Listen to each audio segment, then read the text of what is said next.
Face me, coward.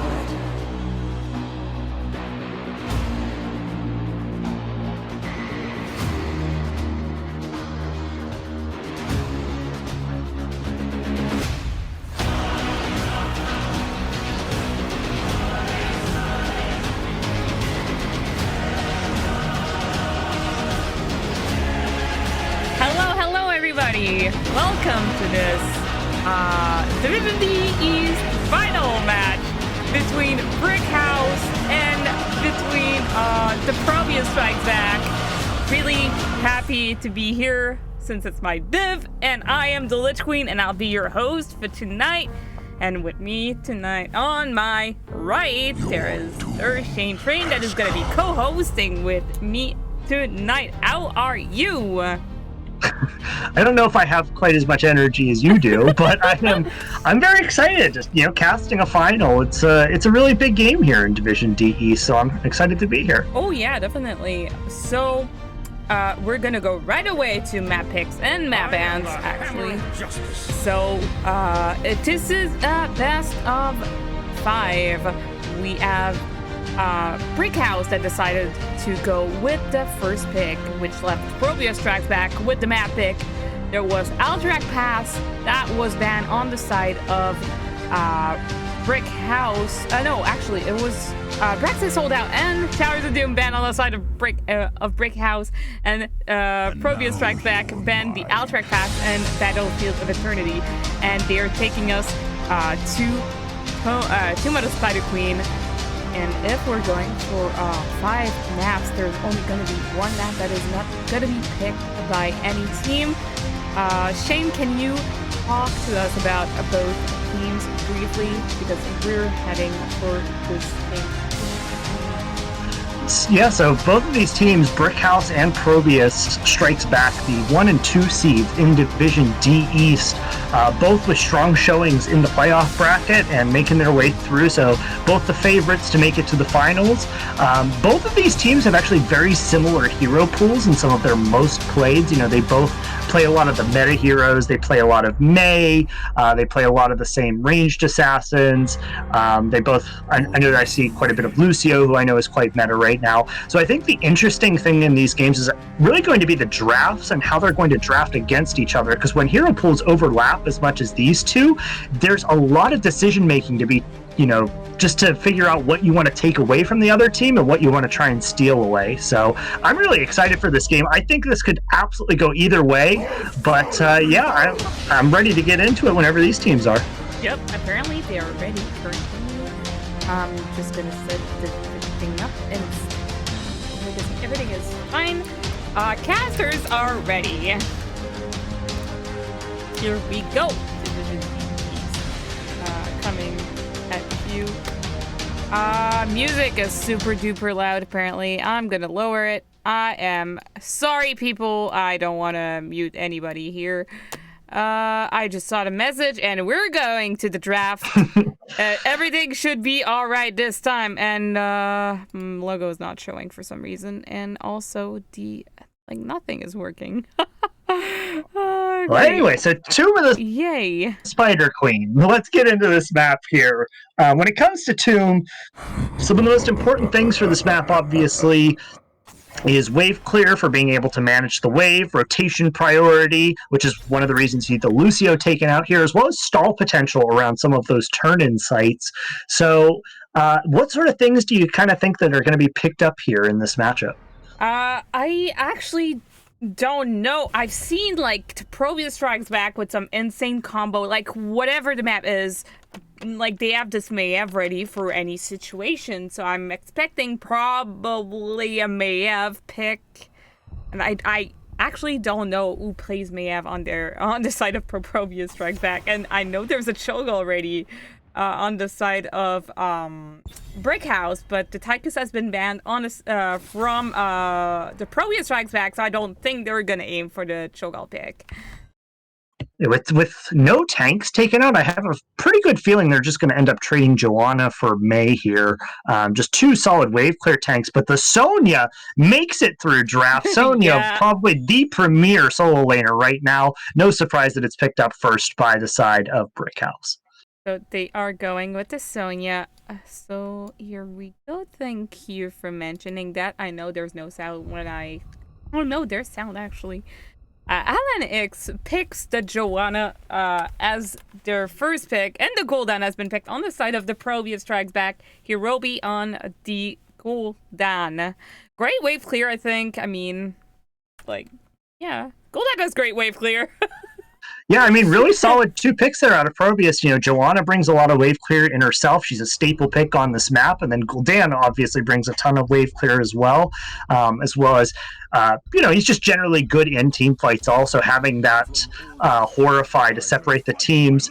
Tassadar and Rhaegar picked up here. I'm very surprised they didn't go with the Mei in these first 3 picks. I have a feeling it might end up getting banned out here by the side of Probius.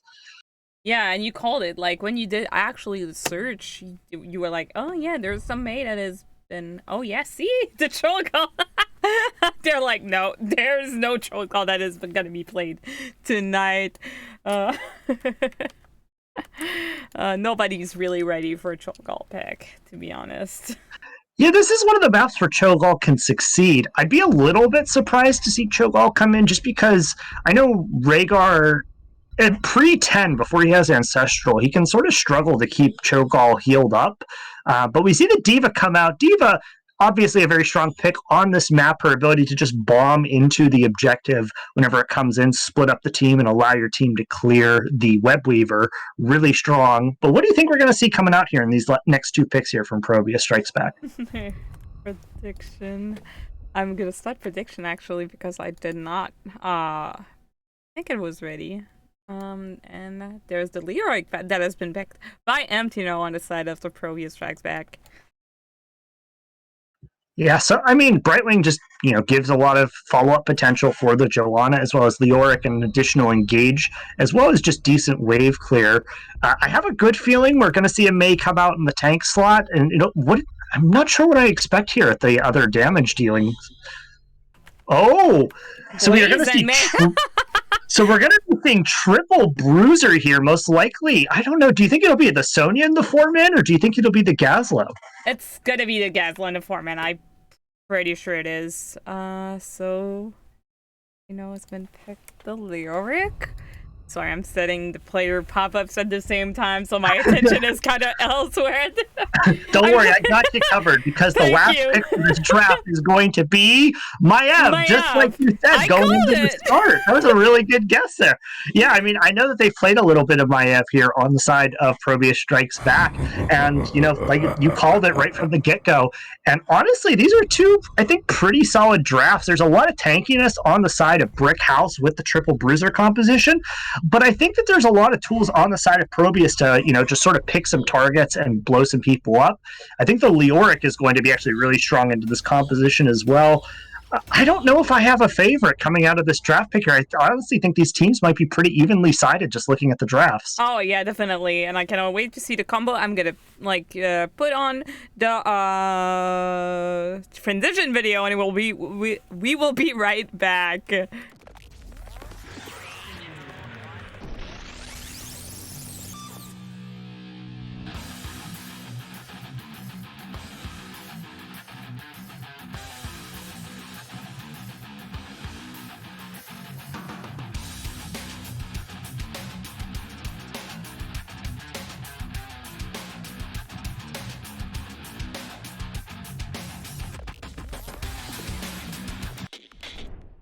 It feels super bad because we are still waiting for this to load. I don't know who has some internet issues. I don't think it is me, actually. Somebody here has some sort of potato computer. I don't know who it is. Definitely isn't me. Definitely isn't me as well. No, I'm joking. It almost certainly is me. If there's someone that has internet issues, it must be you. Oh yeah, everybody's loading in, and we will be ready to do the player's introduction in a few seconds. Great time to do it. Here we go. We are on Zooming, and I'll introduce this side of Brickhouse. We have on the side of Brickhouse, We have Hood Pope on the Gazlo, Zesty on the Rhaegar, Lil Soul on the Mei, Shyborg on the Tassadar, and in the offlane we have Dizzy Wingman on the Sonya. Begins in 10 seconds. Go. And oh, hang on 1 second. Oh, this is not good. What? Can you do the other team? I'm sorry, I'm having a bit of trouble here. Give me a second. No worries. And on the side of the ProBUs Strikes Back, we have Digital Legacy on the Mav, Helen Hicks on the Joanna, Hirobi on the Gul'dan Desta on the Bright Wing, and in the offlane we have Amtino on the Leoric. My fault. I hit the wrong key binding. I had Fog of War up, but I couldn't see anyone. We're good now, though. Sorry about that. I'm removing my, I am sorry, people. There's a big fight happening, and somehow my cursor guides are still here. Here we go. Muting my chat and everything. I am sorry, people. Okay, big fight has happened in the middle lane, and looks like Red Team is looking for a gank in the top lane on the Sonya, but Hood Pope's just joining in to make sure that Sonya is just making it out alive and makes it safe. Makes it out alive. This is really weird lane assignments here from the side of Brickhouse. It looks like they're doing a 1-1-3 here, trying to keep 3 people in the bottom lane while Gazlo and Sonya soak the mid and top. I mean, you can maybe try and find a little bit of value, but I don't think that there's very great siege, at least from the 3-man down in the bottom lane. They will have good control over that camp, especially with Gazlo rotating down, though. And in the bottom lane, there's blue team already capping this siege camp. And Sonya actually, like, while you were talking, Sonya was fairly low in the top lane with 2 men of the ProBUs Strikes Back trying to get her low. Yeah, Sonya's got to be very careful this game, especially because the 4-man's going to be rotating in on her up there quite often, so she's going to have to be careful. Leoric, good reaction time on the Spooky Ghost, and he does get out, but this siege camp's doing a lot of work down bottom, already getting a turret. Oh, yeah. I mean, like, the rotations are going to be very unpredictable for both teams. In the middle lane, there's Hood Pope being chased by the Maev and Helen Hicks on the Joanna, and both teams are at level 4 currently. And yeah, Tassadar rotating up to that middle lane to help clear out that Bruiser camp. And, I mean, they did get the Bruiser camp out on the side of ProBUs Strikes Back, but it was at the cost of a lot of that bottom lane structure value. Absolutely. So, and it doesn't look like they're getting a ton of structure value back in the middle lane, but we'll see how things sort of start to shape up, as now it's really starting to turn into a brawl down here in the bottom lane. There is Zesty that has been pulled by the Maev. He makes it out safe to the well, and he sips to go back in the fight. Ooh, looks like Gazla has been, yeah, okay. He has been picked, but, Very interesting, these lane assignments. Leoric now sort of treating... It's almost like the soul lane has turned into top lane here on Tomb, which is not usually the normal, but, I mean, as long as both teams are handshaking it, I guess it's fine. I mean, like, I don't know if it's because, like, they're, I don't know, new strat, perhaps? This is the new meta. Digital Legacy, fairly low. Brightwing comes in to save him. And Lil Soul using Cryo Freeze right now. It was a good port there by Brightwing to make sure that Maev gets out alive there.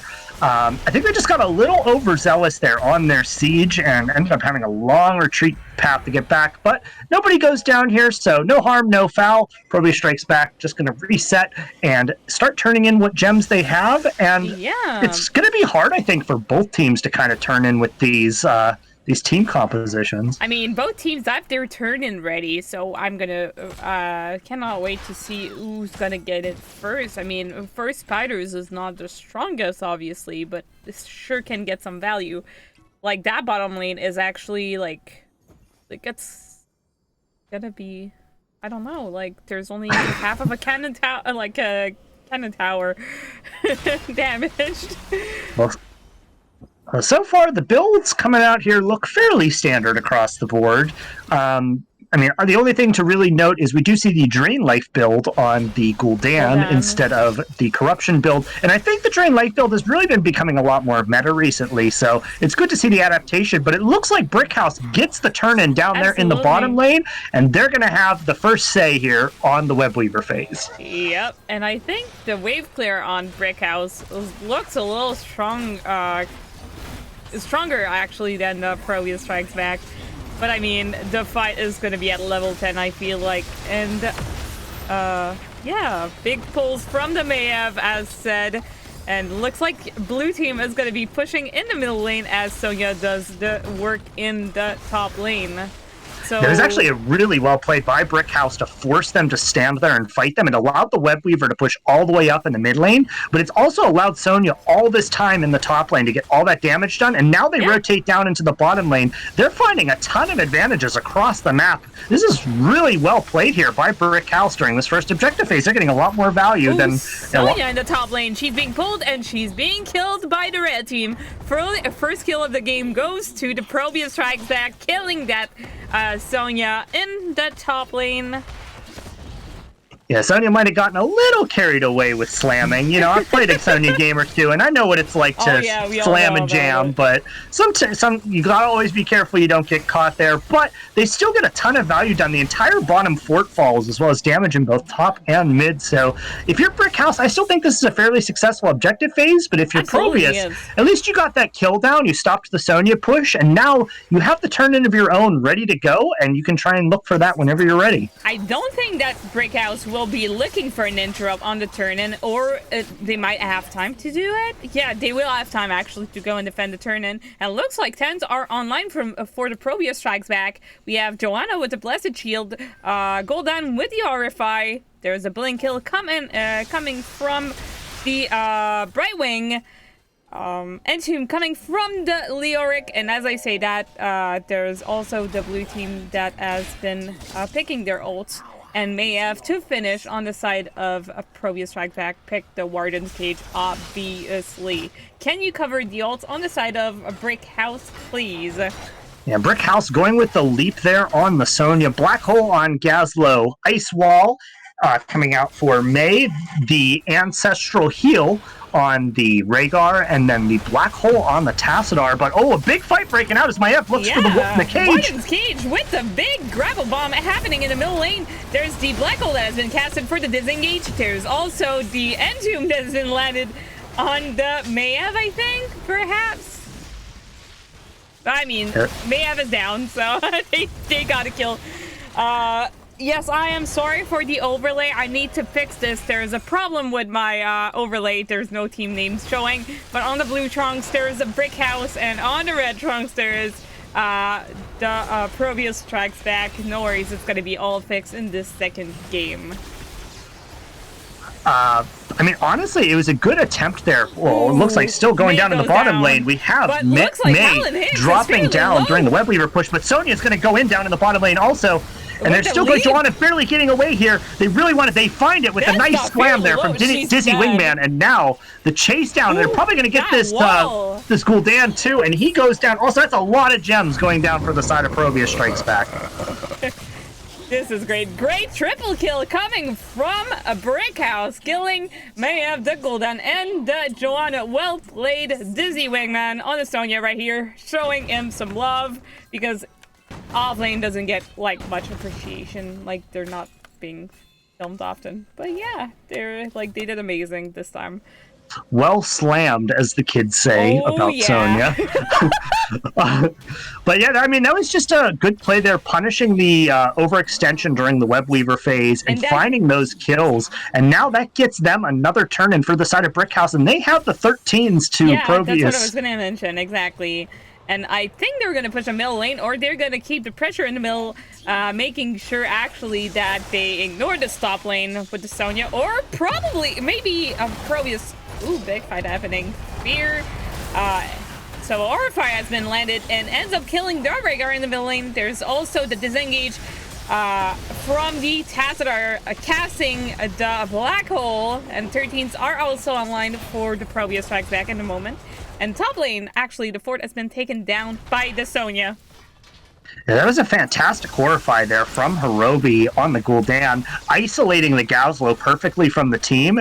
And the Ice Wall from the Mei, I think it's a really good tool that they're trying to use to combat the Maiev engage, but in that situation, it kind of split the rest of the team off from helping the horrified Gazlo, and he ends up going down. So well played there by ProBUs strikes back, giving them a little bit of breathing room. They end up losing mid and top, but honestly, those are some strong web weavers, and I think that was kind of to be expected to begin with. And right now, there's red team that has their turn in ready, and Maiev with the 35 gems. She's gonna make it out. She's gonna turn them in, and looks like this turn in is gonna go to the ProBUs strikes back for their second turn in. Which lane are they gonna push? Are they gonna do the like middle lane as Brickhouse did, or they're gonna push the top lane? I mean, top lane is gonna like start very far, like since the minions were already far. Yeah, these web weavers aren't going to go very far out on the map, and Brickhouse did get the middle camp out, so that does sort of defend. But we've had the ice one; it lands. Leaping in. There's a gravel bomb missing, sadly, but I mean, still making sure. Ooh.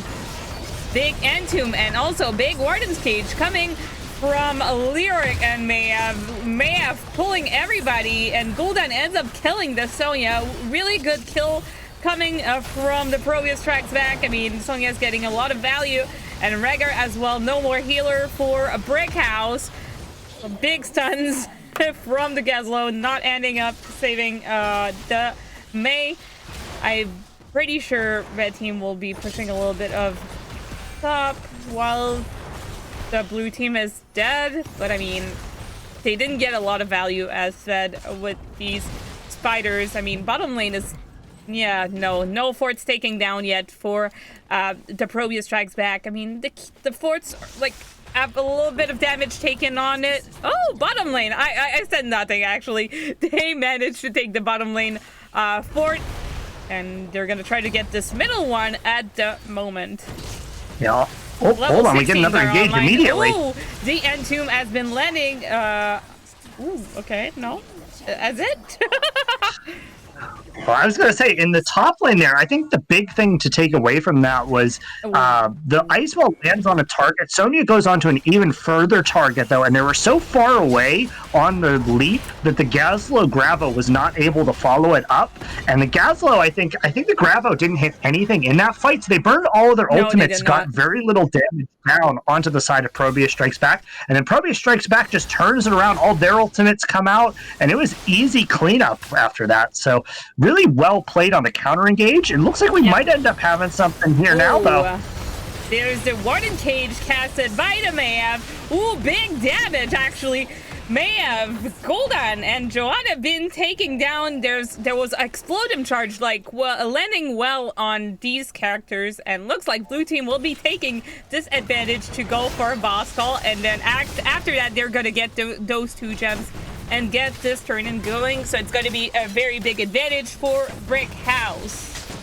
Yeah, it was a good engagement there by ProBUs Strikes Back, but Sonya had the perfect flank positioning there on the isolated Gul'dan in the backline, blows him up before leaping in for the follow-up on the Gravo, and they synced up their ultimates extremely well in that fight there, especially towards the end, hitting the triple Gravo into the triple leap.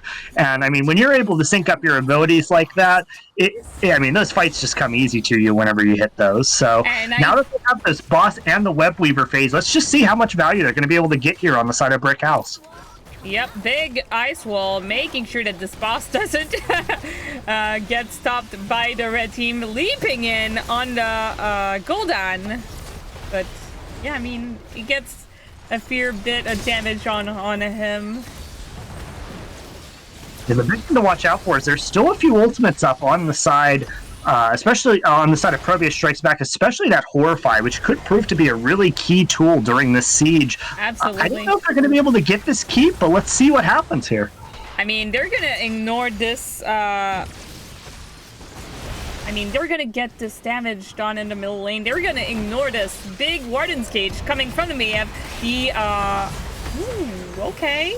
There's a fear that has been used, or Orify. Joanna goes down. And are they going to be able to get that keep down? I mean, in the middle lane, in the meantime. I mean, I cannot. I don't even know what to look for. The Gul'dan goes down. There's a Maya very, very low on HP. Like, she has only 100 HP. Okay, so first keep down. There's also going to be this middle keep that is going to be down on the side of the ProBUs Strikes Back, and they're going to go for a core call as they're about to hit the level 20. It's going to be insane. Big for Brickhouse. Yeah, I think this is GG for Brickhouse for this game. Oh my gosh, there's the leap on the on Desda on the right wing, and they have the core down. So GG Brickhouse. We're gonna go for the stats, and after that I'm gonna fix the overlay because this is a mess.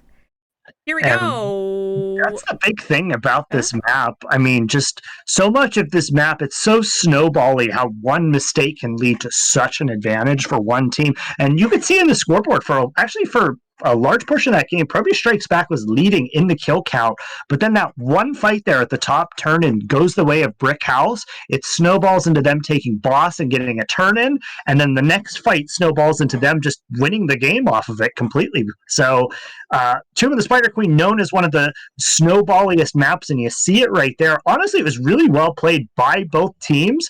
I think it just came down a little bit to how those team fights worked out, the synergizing of the abilities, as well as just some of the flank positions there from the side of Brickhouse might have been the key that turned this map. But overall, it was still a very close game number one, and I think that there's still a lot more in the tank for both of these teams going into the rest of the games this series. Can you cover the stats for me? I need to update the soothsayer, and after that, yes, yeah, it needs to be like all fast. Well, looking at the stats, led by Shyborg on the Tassadar. Tassadar, one of his favorite picks throughout the entire season, so no surprise to see him bringing it out here and doing very successfully on it. Hirobi leading the chart for the side of ProBUs Strikes Back on the Gul'dan. Makes a lot of sense there.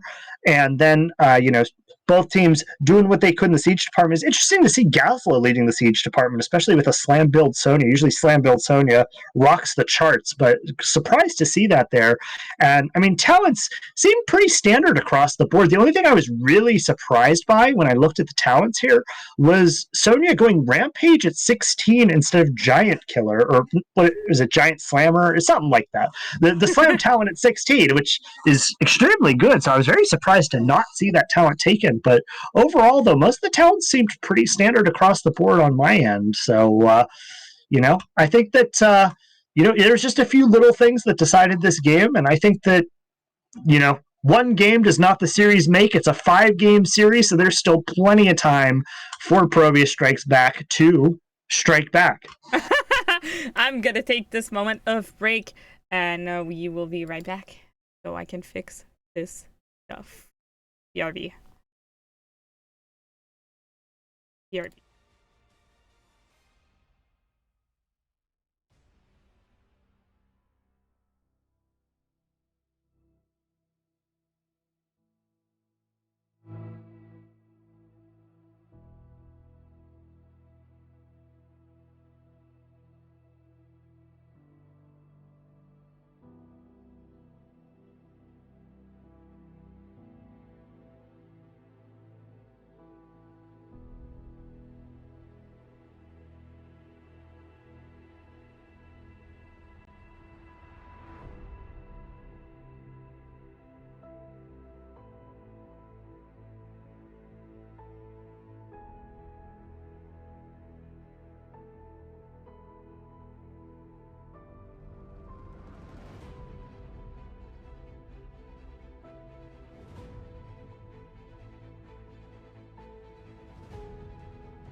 Here we go. Welcome back. I need to update everything. I am very sorry. It is once again last minute. I managed to fix everything.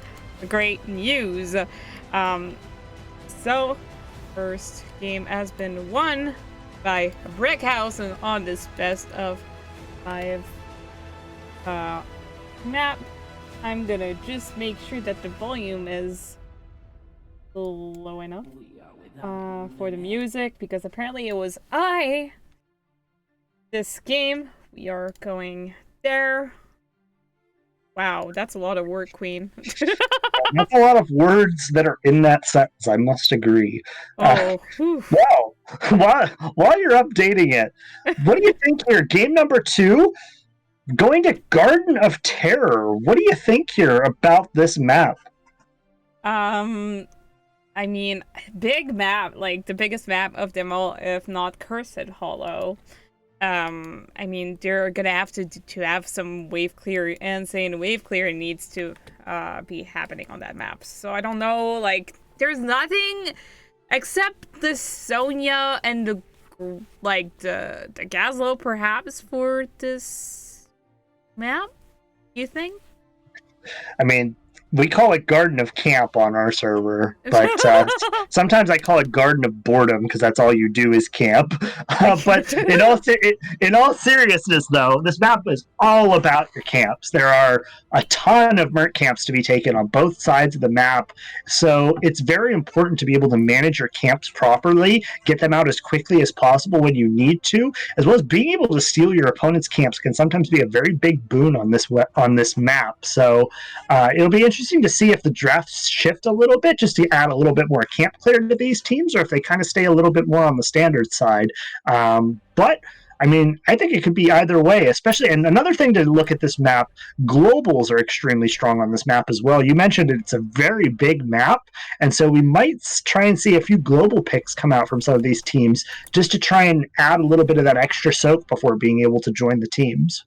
I said that we are ready as casters, and I would like to mention that your camera looks like you're drowning. We can only see the top of your head. Oh, is this better? Oh, way better. Is it better now? Like, we could only see, like, that part of your head, so I switched back to the map. Listen, that's all you gotta see. That's all you need to see. That was It's just because I funny. keep leaning back in my chair. That's why I'm slowly going further and further back. As long as you're comfortable, I mean. Oh, casters are ready. Olaf, Baylog, and Eric are ready. Yeah, Vikings actually can be a good pick. Yeah, this is the patch that's before the Vikings nerf that's supposed to be coming out. So Vikings are still super strong right now if you have a person who can play them. I mean, on the side of ProBUs Strikes Back, I think I've seen them already play the Vikings, and I mean, if they play the Vikings. Yeah, if they play the Vikings on the side of ProBUs Strikes Back, I would expect to see it get banned out here from Brickhouse with how strong it is. But hey, I think that it could go either way. Let's see what ends up getting banned here. And I'm going to take a drink, so don't mind me. We are going in the draft, and people can see you chugging that drink. This is wonderful.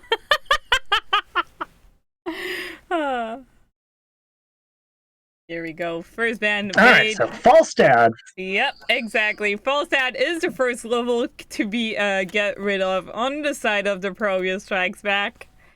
And is there the same player? Sense. Are they the same players on both teams? Because I know that, like, there is a Brickhouse that has a lot of players on their side. There's Hood Pope, Lil Soul, yes, same. Shyborg, says T. Tater. Yeah, I believe. Tater. Yeah, I was gonna say, I believe they swapped out a player. The player who played Tassadar last game is not in this game here, so they did have a quick substitution going into this game. Okay, but so far, bands remaining the same. Yeah. But so far, the bans were the same until we see the Sonya now taken away by Brickhouse. Totally agree with how good of a pick Sonya is. You definitely don't want to give it away, so makes sense that it's taken away here. Yeah, especially knowing that there is the ProBUs Strikes Back going with the first pick. I mean, Yeah, don't risk it. Sylvanas is going to be the first pick on the side of the Brickhouse. Really great pick, especially with the Mercenary Queen. Mer Queen is really a good pick, and Little Soul once again on the May. A really solid start to the draft here. Joanna snap picked here by ProBUs Strikes Back, far and away Alan Hicks's favorite tank this season. Definitely. And the Chromie comes out from Hirobi. Hirobi has a very solid Chromie, and on this map in particular, Slowing Sands can really control the pace of these tribute point fights. So. And the vision is also great, especially knowing that there's a lot of bush around like the seeds usually. So I mean. Mm-hmm. Yep. Yeah, I think so far both teams are probably fairly comfortable with the drafts they've gotten. I think that a lot of these picks for the side of ProBUs Strikes Back, a lot of comfort picks. Desda, known for his Stukov, Johanna, Alan Hicks's favorite, Chromie, another staple. And then, the Sylv is fantastic on this map. I think it might be the reason why they swapped Tater in for this map. And then the May, another classic there for the side of Brickhouse. The Diva and the Gaul. I realized they banned Gaul this time, but they banned Cho the first time, so they're evening them out going into game number 2. I'm glad that they're showing respect for both. And Hood Pope once again playing the Gazlo, so I think it's going to be like a lot of the same stuff coming from Brickhouse. I mean, we already have 2 of the same picks. Like, why change team comp when it's a winnable? A winning team comp. Holy, whew. Yeah, so far it's very similar. I know how it seems like Brickhouse, they really like their Ice Wall into Gravo Bomb combo. We get to see the final 2 picks out here from ProBUs Strikes Back. Do we expect to see anything spicy for the end of this draft? Rhino, Spy Fire, be Purge. The Fire Lord making his debut here on Garden of Terror, and this is a map where he is actually quite strong because of his macro potential. It'll be interesting to see if he goes Lava Wave to try and help with the soak, and Deathwing coming out as the final pick from Dizzy Wingman. So another, bruiser heavy comp coming out from Brickhouse, but the Chromie will be a constant thorn in the side for Deathwing if she's able to rain terror down onto him. So we'll see who's able to, get the better of him. Honestly, I'm looking at these drafts. I almost want to say I'm maybe slightly leaning towards ProBUs Strikes Back, but I think there's a lot of macro potential also from the side of Brickhouse with the Sylvanas and with the Wombo combo, the May, Deathwing, and Gazla. So honestly, I still think that this is a game that could go either way looking at these teams. Absolutely. Oh no, Malfrex is redeeming sing mode. Okay, so we need to sing the names of the players once this starts, and I'm sorry I make you go through this, but this is the rule. Who is we? You and I. Do you have a mouse in your pocket?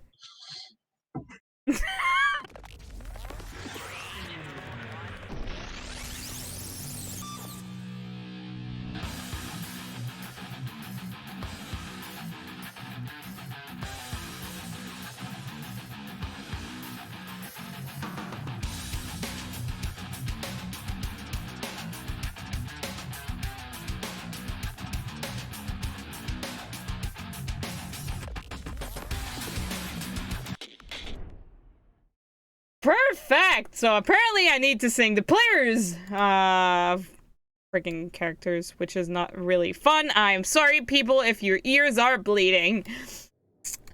We have on the blue side, on the side of Brickhouse. We have Dizzy Wingman on the Deathwing. We have Tater on the Sylvanas. Zesty on the Malfurion. We have Little Soul on the May. Hood Pope on the Gazlo once again. And let's go, Shane, introduce the red team. I am not singing. Sing mode is all for you. I am doing no singing. And on the red side, we have the ProBUs Strikes Back. Chromie, played by Hero B. Oh, yeah, you want to do a... Come on. Okay, you need to donate, like, some bits for that. and Hicks on the Joanna, Hamdino on the Ragnaros. And there's Digital Legacy on the Siege. Did I miss someone? There's on the Stukov. Okay, this was cringe. I'm sorry, people. I'm not being paid enough to sing here. Aw, come on. I give you $1 if you do it. Looks like blue team is just doing... Beat that, bro. Boots. Bruiser camp is being taken by Brickhouse on the blue side. And also there was this little siege camp right here picked by Digital Legacy that was doing it like very early in game. And he's also heading to this other siege camp. Like, really... they really want to grab every camp. I mean, this is the goal of this map, actually. If you're ignoring the camps on this map, like, you're doing it wrong, definitely. In the middle lane, there's, like, off-lane matchup. There's a Hood Pope and Hem, you know, facing each other. There's a Ragnaros and a Gazlo. And in the top lane, actually, quite interesting to see that there's, pro tip here, by the way, for Deathwing players.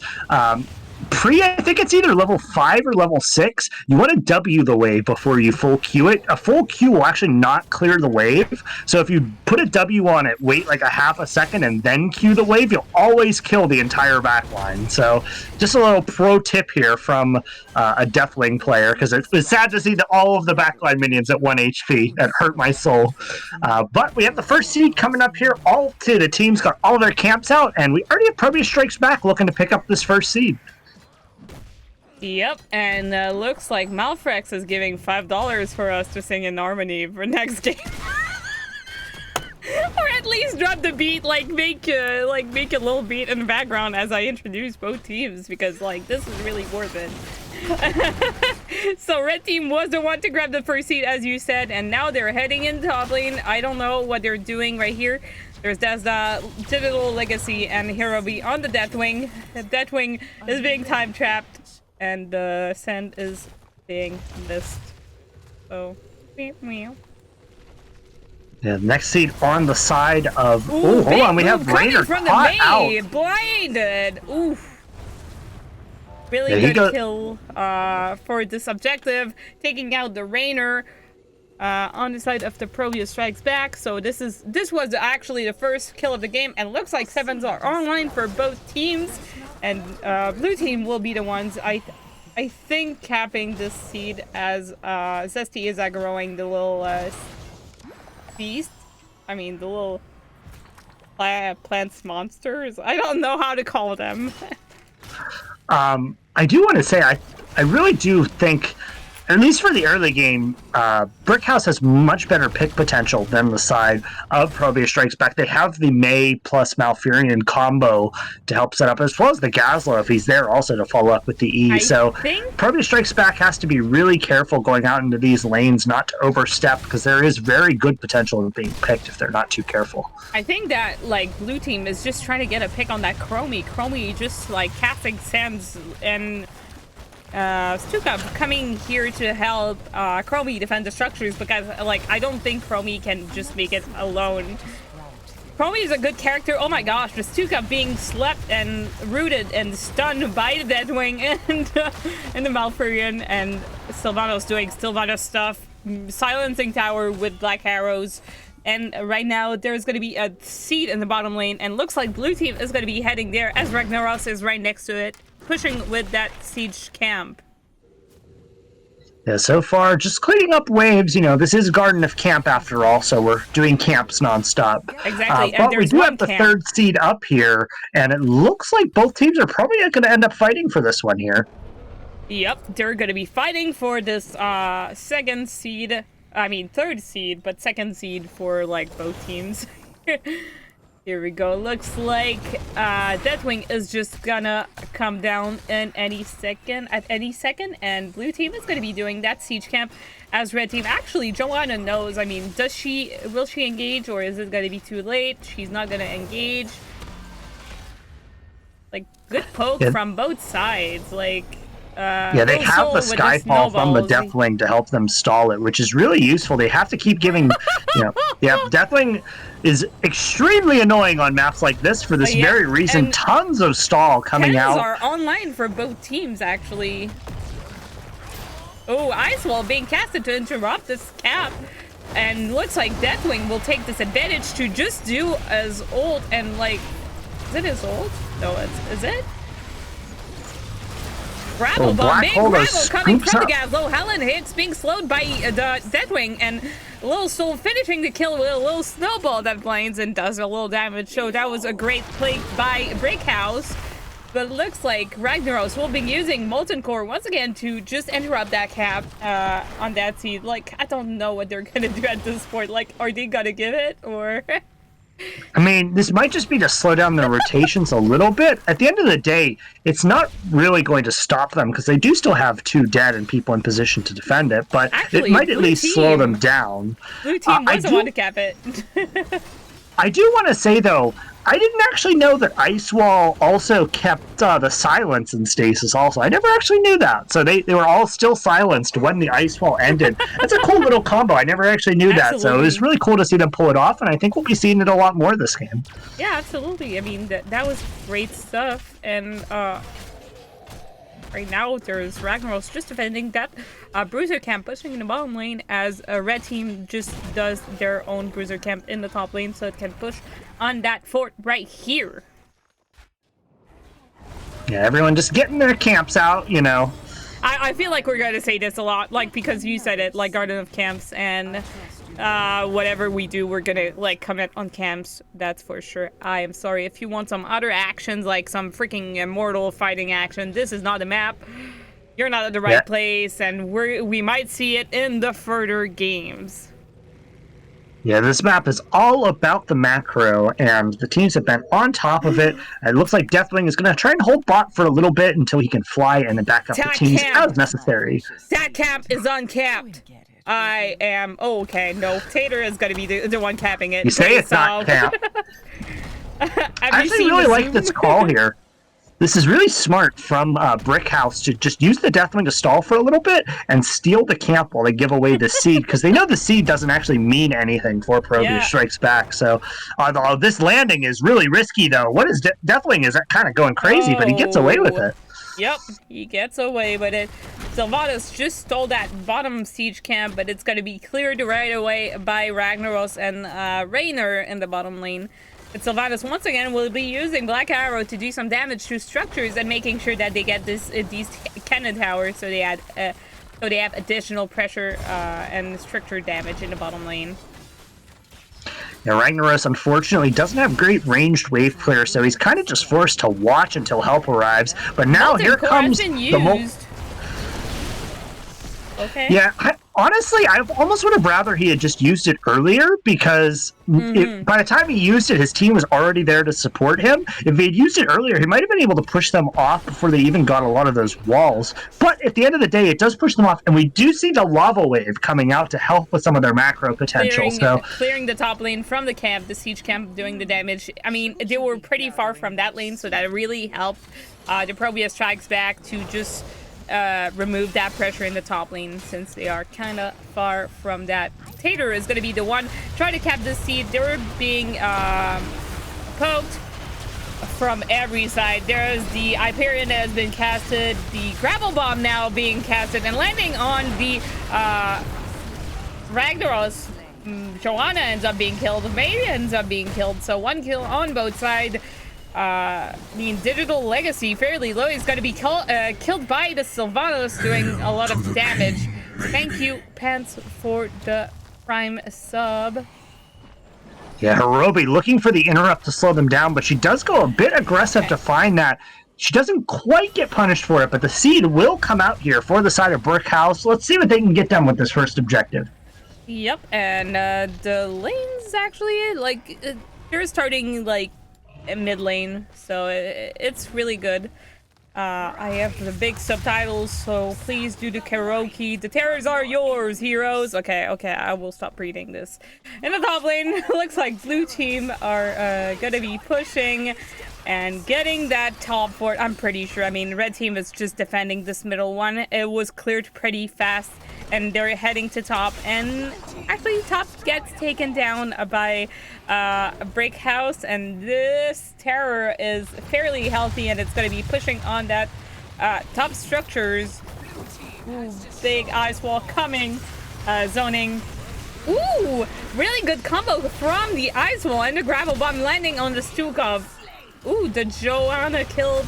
So no more tank on the side of the ProBUs Strikes Back. They're gonna get some keep damage. Lava wave to just deal a chunk of damage on this garden, on this terror. And I mean, the wall is down with the little cannon towers. Really good push coming from Brickhouse with these terrors.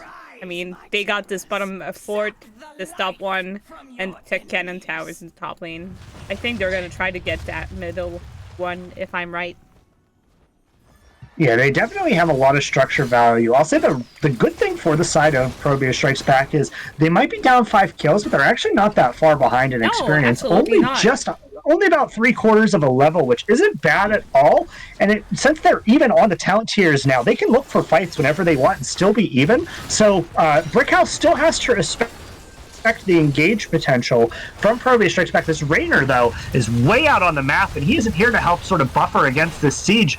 Does Ragnaros have his trait? I'm not sure. I'm really not sure as well. I mean, if he has it, it is too late. I am sorry for you, Ragnaros, but you missed a great opportunity here if you had your Molten Core ready. It looks like blue team will be once again heading for their camps. There is siege camp, and probably after that they're going to be doing the bruiser camp, but I would be defending the seed if I were them, because this one is going to give the terrors to ProBUs Strikes Back if they don't go defend it. Gablo is going to be close to it by doing this siege camp, and Deathwing was already close to it. So, I mean, there is going to be a fight in the top lane, making sure that they defend this. But, I mean, the Deathwing has never-ending poke for this objective, making sure that nobody caps it. Yeah, Deathwing with his W can stall it forever, as well as if he flies, he can use his Skyfall to help reset it as well.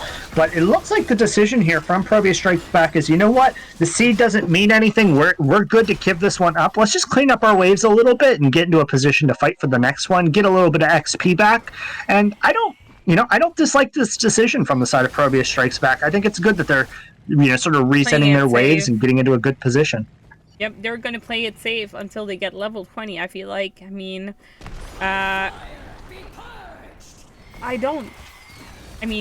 strong point of Brickhouse is legitimately it's going to be the clear. I really don't know, actually. Like, there's a Stukov being stuck in ice wall. Big Bravo coming from the Gazlo, but he is dead. They're May being pinged multiple times because she was silenced, and Ragnaros is gonna be fairly low on HP. Deathwing just dropping down. Oof. Okay, it's going both sides, but it's a 4v5. Ooh, Emptino going down, Tater going down, so it's gonna be 3v3 for both teams, but Joanna is gonna be backing in that bush in the top lane, so it's 3v2. The healer and the damage from the ProBUs Strikes Back versus the big dragon, the tank, and the healer from Brickhouse. Desda on the Stukov laying the WWE smackdown there on the Sylvanas. Always funny to see that, but definitely gonna just try and stall this forever, and unfortunately I almost think you want to just try and have Stukov capping it while the Chromie pokes. They're really not punishing Deathwing for walking up for these plays, but it looks like, Chromie is now starting to try and punish a little bit, and it's good because it's going to be really hard for Stukov to cap this as long as Deathwing's in the area. Level 20s are online for Brickhouse. I mean, if I were the ProBUs Strikes Back, I would just soak, and that's what they're doing. Actually, they're middle lane. They're just avoiding any team fight below 20. Okay, so level 20s are online as said. Can you cover the ultimates, please? So far, I mean, it looks like it's pretty standard stuff. I'm surprised to see a rival of a god coming out from Deathwing, though.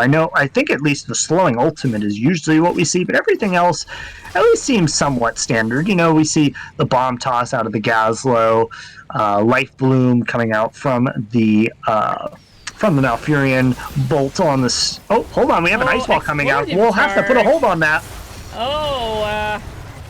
So Joanna avoiding this route. Oh my gosh, Gazlo with the stuns to Grapple Bomb, killing the Chromie and Sukov. Looks like Brickhouse will be getting that keep and a few picks. Whew. Gazlo goes down, the Malfurion goes down. 20s are online for both teams. Joanna won't be making it. Oh, she plays safe. Tater is just doing some damage on the core, but actually the shield is not going down. She's just taking down the wall. Okay, so this seed is going to be very decisive for who gets the terrors. If do you think that Brickhouse can end with this seed? They have 2 picks down, so. And I think they'll be able to. I don't think ProBUs can really fight for this seed, considering it's going to be a 2-on-3, and they don't really have any support that's going to be on the way for quite a while. The Ice Wall doesn't catch anybody, but it's doing what it needs to do, zoning out ProBUs Strikes Back long enough for them to find the seed capture, and it is going to go over to the side of Brickhouse. Yep, and it's going to be pushing very far in the top lane. I mean, the minions are... and Ragnaros will be using his lava wave, I believe. He does have 2 charges of the lava wave, as he did pick up the lava surge there at level 20. So he's going to just try and clear these out. Unfortunately, I don't know exactly how much damage these do to the little terrors. I haven't played a lot of Ragnaros, so I couldn't tell you, but this mid lane siege is looking pretty dangerous here. Yep, and looks like... okay, there's Hyperion down. Chromie just throwing sands at the enemy team. Wailing Arrow hitting the Stukov and the Chromie, but no follow-up sadly for Brickhouse. But they were pretty far, so it was dangerous for Brickhouse to engage on that Wailing Arrow. Ice Wall has been landed on the Joanna and on the Stukov, I believe. No, it's Chromie, my bad. Okay, Joanna goes down. Oh, the flag kills the Joanna as the level 20 ends. That was really good. Oh my gosh, Chromie almost being stunned by Explodium Charge, a triple Explodium Charge doing a lot of CC. Stukov using the slap. It's going both ways. There's 2 keeps down on the side of the ProBUs Strikes Back. Little Soul fairly low on HP. She goes down. So it's 3v4. And they're just... okay, I think it's GG. Tater... oh, Tater goes down. I mean, if Hood Pope and... okay, no, I think it's GG. Hirobi's giving a valiant effort, though, on trying to hold this. She might be able to, but the stun hits from the Gazlo, but it is enough. M and Hirobi able to hold off this siege here. Really well played by the 2 of them to hold this off. This looked dire for the side. Wingman goes... it is a 5-man wipe from the ProBUs Strikes Back on the side of Brickhouse. This was a great fight. But, I mean, the core is at 18%. Yeah, the game could end at any moment, but I do have to commend, M getting in there and finding those huge cleaves on the Ragnaros, and Hirobi positioning so that the piercing sandblasts were able to hit multiple people with each cast of the Q. Really well played positionally from the 2 of them to hold off what looked like certain defeat. I mean, the game still is far from... being over. It's still going to be a really hard comeback here for ProBUs Strikes Back, but that hold is definitely the first step if they're going to try and do it. I mean, there's going to be 2 camps pushing while they have this seed going in their favor. If they grab it, there's going to be Garden Terrors pushing, especially with that top lane camp getting some pressure. They might need, if they stall it just one time, I think Deathwing could fly into the air and stall it, but it looks like they're just going to go ahead and give it and try and clean up their waves before this the seed breaks out. And this these terrors are going in the favor of the ProBUs Strikes Back. Where are they gonna push? I think top lane is gonna be the call. I mean, I think it is the best call that they can do since it's like the keep is the only one. I mean, not the only one. You know what I'm saying, right? Like, can you? Yeah, what I would have liked to have seen possibly was a back door there from Brickhouse. I think with the core being so low, if they just threw everything at it, sneaking through a side lane, they might have been able to just end the game right then and there. Yes, but exactly. instead, they're going to go ahead and just try and hold off. This is a pretty scary push, though, in the top lane from ProBUs Strikes Back. Yep, exactly. There's the Hyperion that has been casted to do some siege damage. There's the Sylvanas coming with the Wailing Arrow. Nobody following up with that. There's Ragnaros casting the Lava Wave in the bottom lane, making sure that the minions pushes. Ragnaros is going to be casting the Molten Core, making sure that they probably get a pick. Molten Core goes down. Ice Wall down.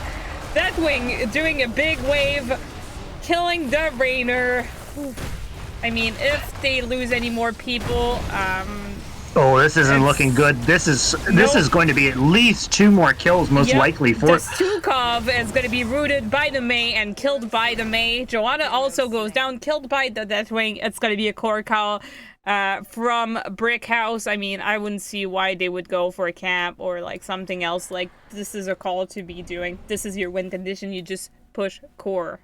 Yeah, I mean, it was a valiant hold last time from these two, but I don't think they're going to be able to do it here again. Nope. And Deathwing landing in, they're all going hard onto Hirobi. Hirobi has no one to kill for him. He goes into the timeout, but it's not going to be good enough as the core is falling. The Ice Wall pulls the Ragnaros in, and this is going to be game number 2 going over to the side of Brickhouse. Yep. And those double bruisers are really showing to be effective on their side. I mean, was it double bruiser? I mean, like, yeah, it was another double bruiser game. Deathwing and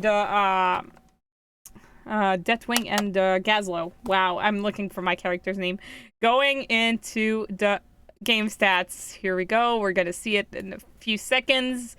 Yeah, okay. To stats time. Wow, okay, a lot of healing coming from the Malfurion compared to Stukov with the 50k healing. There's Malfurion with 83k great heals coming from Zesty. Damage is pretty similar on both teams. Like, the highest on the side of Brickhouse is the Sylvanas with 65k hero damage, and on the side of the ProBUs Strikes Back, it's Hirobi with the Chromie with 62k damage.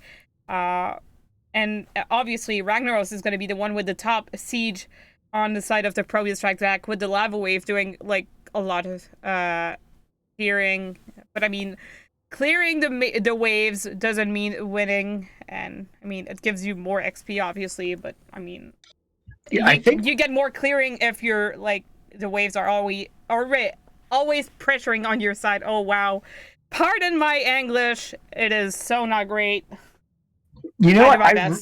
I really I think the Lava Wave did a great job for ProBUs Strikes Back of keeping them in the soak game, even though they were falling behind on some of the kills. The only thing I think I would have really liked to see out of the Ragnaros, he went the level 20 Lava Wave upgrade. I think I would have really liked to have seen the heroic difficulty at level 20, the trait upgrade. I mean, can you imagine on that final push, if he was able to heroic difficulty on that top keep after it was taken, the damage he could have put out, as well as on some of these big pushes at the end of the game towards their own base, being able to heroic difficulty onto some of those keeps to help defend might have been a huge turning point for the side of ProBUs Strikes Back. We'll never know because it wasn't taken, but I mean, it was a really back and forth affair. It looked like, it looked like Brickhouse had the game all wrapped up. A huge hold by ProBUs. The game was so close to being won then by ProBUs, and then, just the one fight was enough, and Brickhouse comes away 2-0 and on game point going into the next map. So we're going to have to see the reverse sweep here from ProBUs Strikes Back, but I know I saw Irby saying it in chat earlier. Reverse sweep is ProBUs' specialty, so we'll see if he's right. I trust Irby, so let's see what happens going into game number 3. Yep, and we have a lot of people actually watching. This is Welcome to this best of 5 series facing, once again, you're showing in zoom on your camera, Shane. It is incredible. Wow. Here, I'll adjust slightly. Is that better? Sorry, I was leaning forward and looking at my chat. Okay, so this is a best of 5 series facing Brickhouse and the ProBUs Strikes Back for the finals of Division D East. Really great. Ooh, the screen really messes up because they think you have a green screen because of your wall that is like, I don't know. Like here's Hey, listen, I don't use any fancy special effects mumbo jumbo. I'm doing it live. You think I'm not live? We do it live. This is me. I'm alive, people. I am the Lich Queen. I am your host for tonight, and this is Dershane Train, co-hosting tonight's match, facing both the Brickhouse and the ProBUs Strikes Back. Who cannot wait to see where we go for game number 3. We are going to see the map once again to have an idea of where we're heading for this next game. Here we go. So map pick was last time was picked by the no, it was picked by yeah, it was picked by Brickhouse. Silly me. So game number 2 won by Brickhouse, same as game number 1, which leaves us with actually 3 maps. Which one won't be picked for tonight if we go to game number 5? Oh wait, don't you mean there's 4 maps? Or am I wrong? Hold on. Okay. I could be wrong. I could be wrong. 1, Maybe 2, I can't 3, count. 4. Yes, exactly. There is 4 maps currently available. There is Curse at Hollow, Dragonshire available. There is Infernal Shrines and Volskaya Foundry. I don't think Volskaya Foundry will be forgotten. I cast it every week or so. Like every time. Let's put it this way, Lich Queen. If you had to pick a map for game number 3, if you had to guess what map is going to be taken for game number 3, what map do you think it's going to be? Oh my gosh, I only have to pick one because I'm hesitating between 2, actually. You have a 25% chance. Okay. What map do you think we're going to? Okay. A Volskaya Foundry. All right, I'm gonna go ahead and I'm gonna guess Infernal Shrines, the classic. That was my second. Oh! Yes, I was right. It's Infernal Shrines. I did it. Yay! Like, that was actually my second game. I guess. I'm sorry, people. I screamed the mic, and I was, like, so ready for this. Infernal Shrines is gonna be where we're heading for game number 3. First pick is gonna be, from ProBUs Strikes Back. The Brickhouse is the one getting this map pick. We're gonna show our faces again because this is what we do when we wait. We show faces. And yeah. Yeah, it looks like Shyborg is coming back in for Infernal Shrines, and Tater is going to be stepping back out for this one. So, I mean, could mean that the Tassadar is going to be coming back in, and Tassadar is a solid pick on this map, obviously. Infernal Shrines, lots of little minions for his Psionic Storm and his Q to try and kill. Deathwing is also a good pick. I mean, Deathwing is going to be a good pick. Gazlo, I mean, will it be... Okay. I know Dizzy Wingman plays the Deathwing and the Sonya, so they cannot ban both, obviously. I think Deathwing can be very annoying on that map. On the side of, Chromie, very annoying too. I mean, do you think that there's a Hogger well hidden on any side? Because Hogger on this map is like, woo! I'm pretty sure they can play it on the side of ProBUs Strikes Back. I'm not 100% sure. I'd have to double check. But I will say, I think that, obviously Sonya and Hogger are the 2 premier solo laners on this map, able to, especially with Hogger, if you can find that perfect angle for the shrine, you can clear the shrine minions and basically not be able to be pushed off. But the big thing that I'm going to be curious of, I think ProBUs Strikes Back has banned the same things every single game. I believe it's been I'm trying to remember what they were now. Falstad and what was the other one that they've always banned second? I'm trying to remember. Tychus. Falstad and Tychus, yeah. Yeah. So I mean, there's that, and also like a Cho'Gall or. Right. I'm just thinking for first two bans, are they going to stick to those two? Or are they going to try and take away the Sonya from Brickhouse since, Sonya is such a strong force on this map? What are they going to drop to get rid of it? There's a lot of decisions, I think, to be made for ProBUs Strikes Back. I think they've shown some really good moments in this series, but you got to be wondering if you're in their shoes, if they, they're thinking about shaking stuff up a little bit moving through the series. No choice. You have no choice because this is like best of 5, and if they don't win this game, it is game for like Brickhouse. They're gonna be the one winning the finals. I mean, it's now or never. Yeah, I have to double check. Actually, I'm going to find out right now. I don't know if has Division D West played there. I believe they have actually. I think they did actually. Like, can we spoil right now because it's been a week now since the game. I think it's been like 2 days. 3 days, perhaps. Okay, 3 days. Okay, so there is. Okay, if you haven't seen the finals of Division D West, and you don't want to hear the spoilers or something, please cover up your ears. I'm gonna be dancing, and once it's over, like, I'm gonna stop dancing. So, winner of game of the match between it was TRSG Knights and Clouded Minds. Clouded Minds, they're the one that won the finals. I thought the finals was between Clouded Minds and Waiting on Cherry. I'm sorry. Yeah. Waiting on Cherry. Yeah. So, but yeah, I mean, I think that no matter which of these two teams makes it out of this Division D East final, I think that's going to be a really fun matchup. Clouded Minds, they're a very what's the word I'm looking for? They've been in NGS for a very long time, and they've shown that they're a really strong team. They've learned a lot from their time in NGS, and they look like a very scary team to go up against. So no matter which of these two teams makes it to that final, I think it's going to be a very explosive final to watch. It looks like casters are ready. This is a beautiful dance I just did. I'm seeing the delay on my screen, and this is wonderful.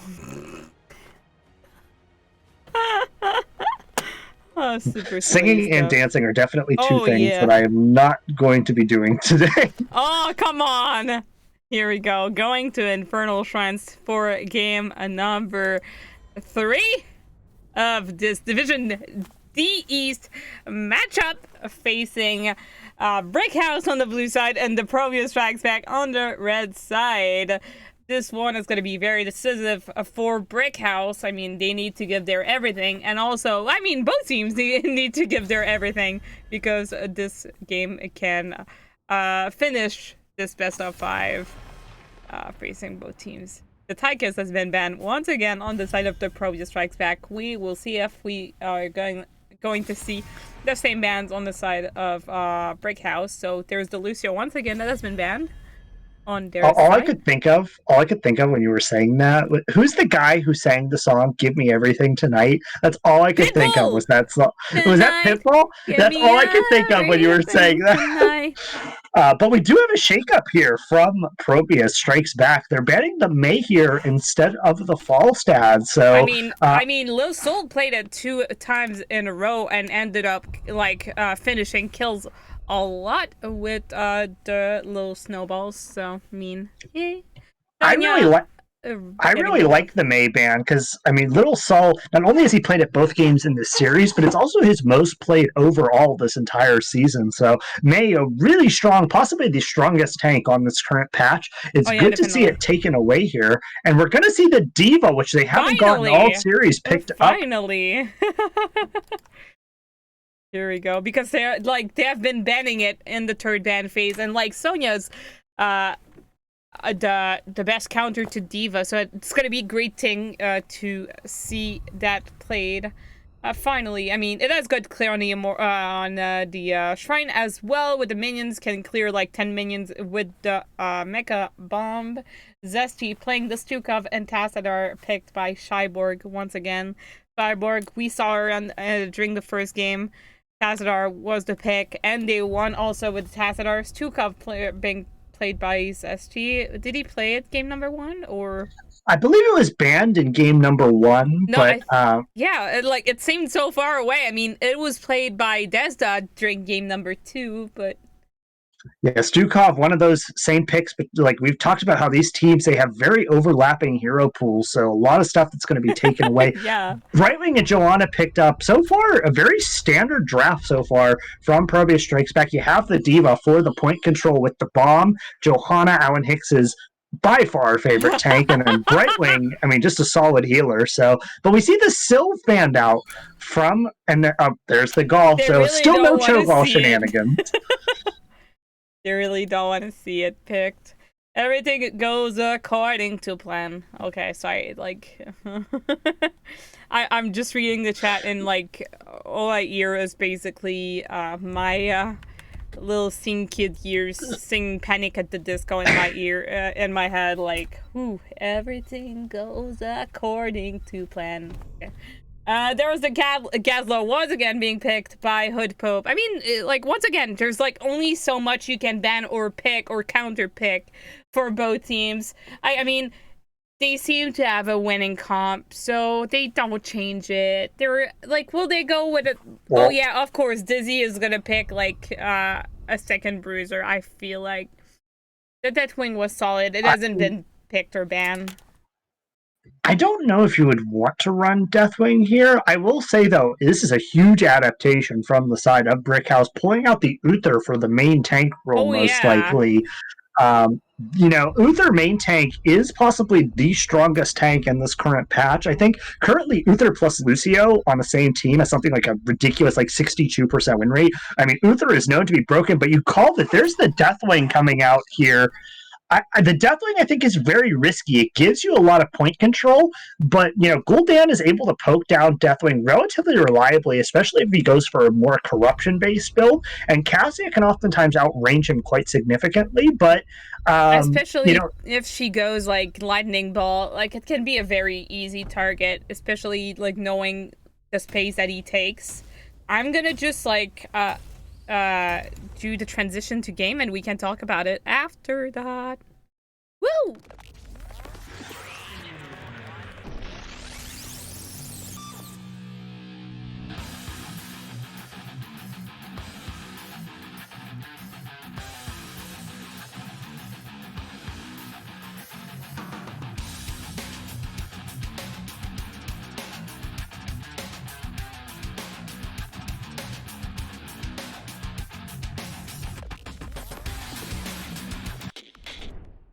Once again, like, terrible decision making on my side. The loading screen. I'm always too early on my stuff. But anyway, we are heading to game number 3 of this best of 5, facing Brickhouse and the ProBUs Strikes Back. On the blue side, we have, once again, Brickhouse, also on the Uther main tank this time, Shyborg on the Tassadar. Oh, I did not display the pop-ups. I'm sorry, people. Here we go. So, Uther played by Lil Soul, Shyborg on the Tassadar, Dizzy Wingman on the Dancing, Deathwing, Hood Pope once again on the Gazlo, and Zesty on the Stukov. May you please introduce us to the red side, please, Shane? Absolutely. For the first time this series, I will be introducing the side of ProBUs Strikes Back. We have Alan Hicks on the Joanna, Digital Legacy on the Cassia, Hirobi on the Gul'dan, Desda on the Brightwing, and Emtano on the Diva. In the top lane, playing safe, she was waiting at the gate. Here we go! A big fight coming in the middle lane. There's 4 men of both teams just fighting. There's an attempt of silencing people from the Stukov. They're heading in the bottom lane, making sure they get this double rotation going. Actually, Hood Pope is like, he's not having it. He's just gonna wait for this middle wave to crash and get as much as XP globes as possible, and the fastest. Diva rotates actually to go get the Hood Pope in the middle lane. It looks like actually red team is gonna try to get a gank on him, but not happening. Too close to gate. Yeah, a lot of this so far, it's going to be pretty back and forth, especially through the early phases. As Deathwing and Diva begin to level up, we may see them starting to pick up some of the double soak in the middle lane as well, just because Deathwing can double soak once he starts getting some levels in, just to help his Q damage. And of course, Diva, once she gets that level 4, the boop talent on minions is really able to help prop up her double soaking. I feel absolutely bad because I did not update update the Diva health bar because we cannot see it. There's a bug with the Diva mecha health bar going in the oh no. Venus redeeming the sing mode. Oh no. I'm sorry. So level 4s are online for the side of Brickhouse. Brickhouse. I am so depressed because there's nothing happening. In the bottom lane, there's Hood Pope and Cyborg doing the camps and the rest of the blue team. In the top lane, there's Dizzy Wingman wrecking the Divas. Diva heals on Deathwing. I don't know. Hero Beyond, there's the Bruiser camp in the top lane, and this. That's it. You're just done. That's it. Look, like I'm really missing inspiration. Like, I hate you, Venus. I hate you. I'm pretty sure Shane hates you too. Well, Brightwing took a lot of damage traded out down in the bottom lane, as well as Diva, you know, coming to this objective half health. She does have the bomb, but definitely doing a solid job of, you know, sort of trying to bully out that mech a little bit. But things seem pretty even. The one thing I will point out, Brickhouse did not get out their Bruiser camp in the top lane, so they're going to have this first move onto the point here from ProBUs Strikes Back while Brickhouse is trying to clean up that top lane. Exactly, and Diva has this mecha bomb ready for this last chunk of objective if they're in need. And indeed, that was a good good timings for camps for ProBUs Strikes Back. Yeah, that's really well played. I swear to God, like those who redeem these rewards, they're really horrible people, and they really want to see the world burn. Since actually, I'm the most terrible singer on earth.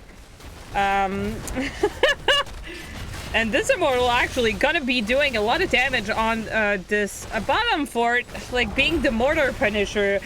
It did damage on the top, on this wall in the bottom lane, and gonna be doing a lot of damage on this fort in the bottom lane.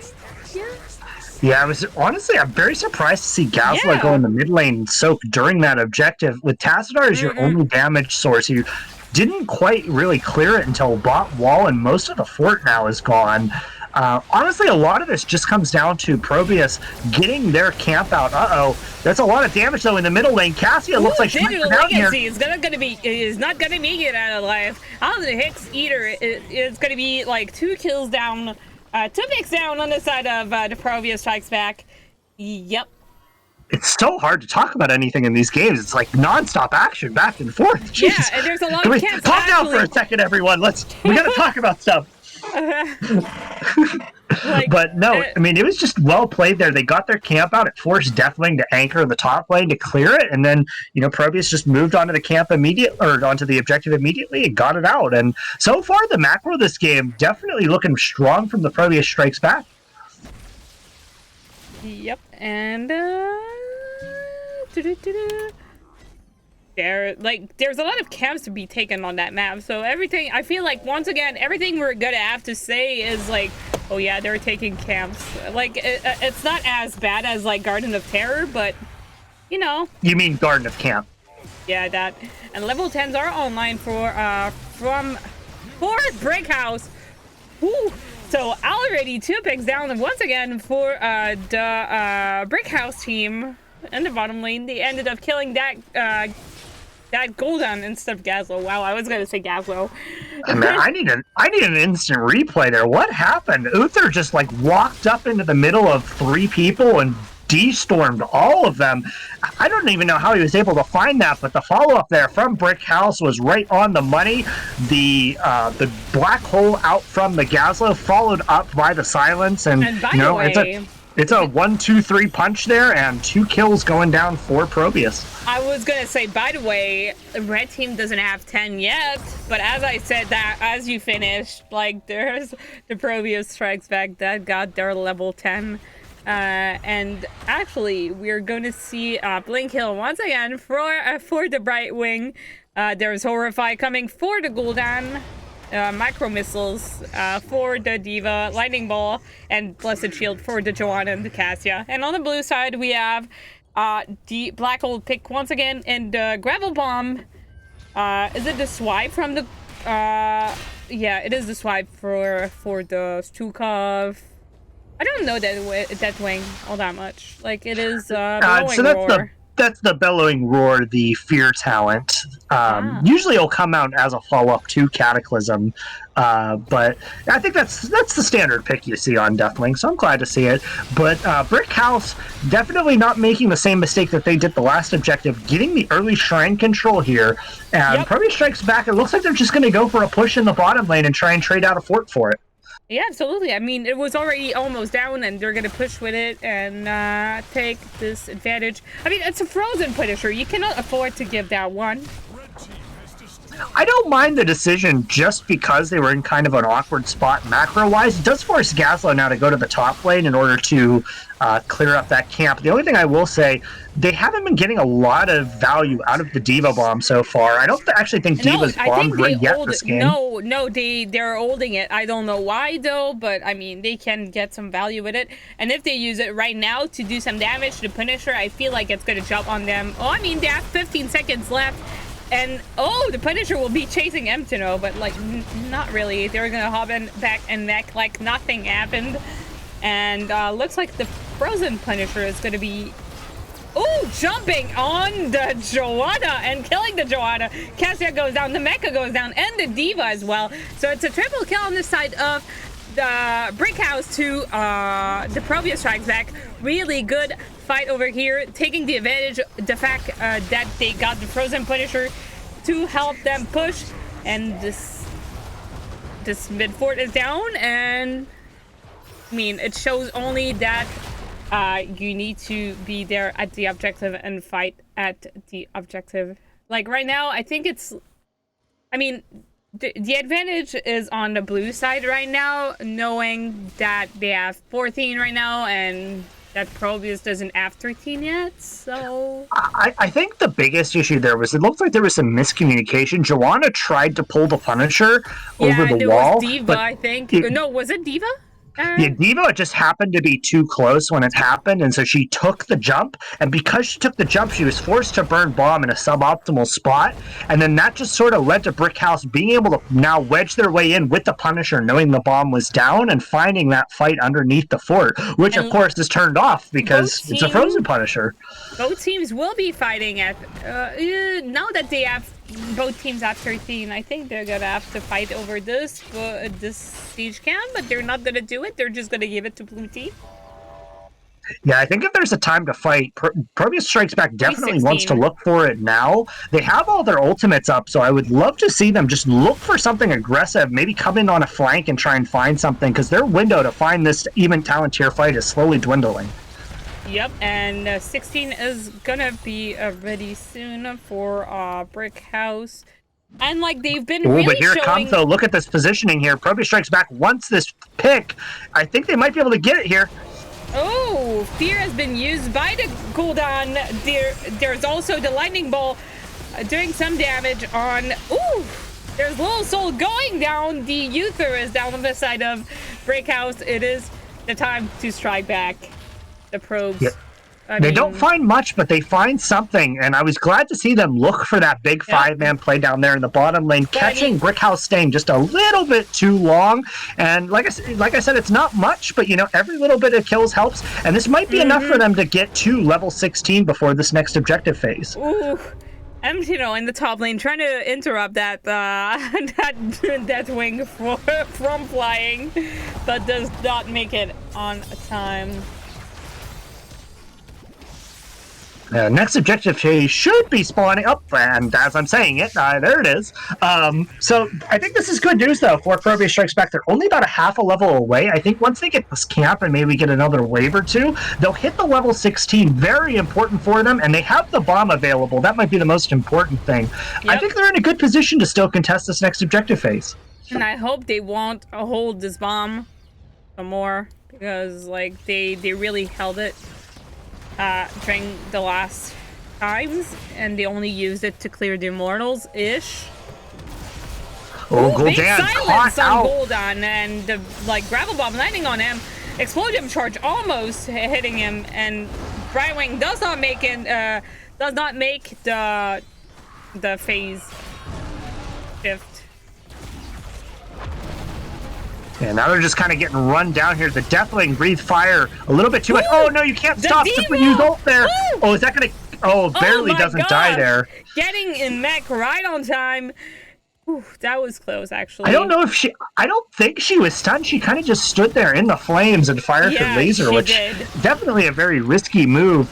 And now, with those kills on the side of Brickhouse, they're going to move right onto this objective, and this looks pretty much like a guaranteed objective here for the side of Brickhouse. Yep. Just a little unfortunate. Hirobi overstepping slightly in the middle lane, and it leads to a 2-kill advantage there. There's also ProBUs Strikes Back. Gotta try to get a kill on that Deathwing.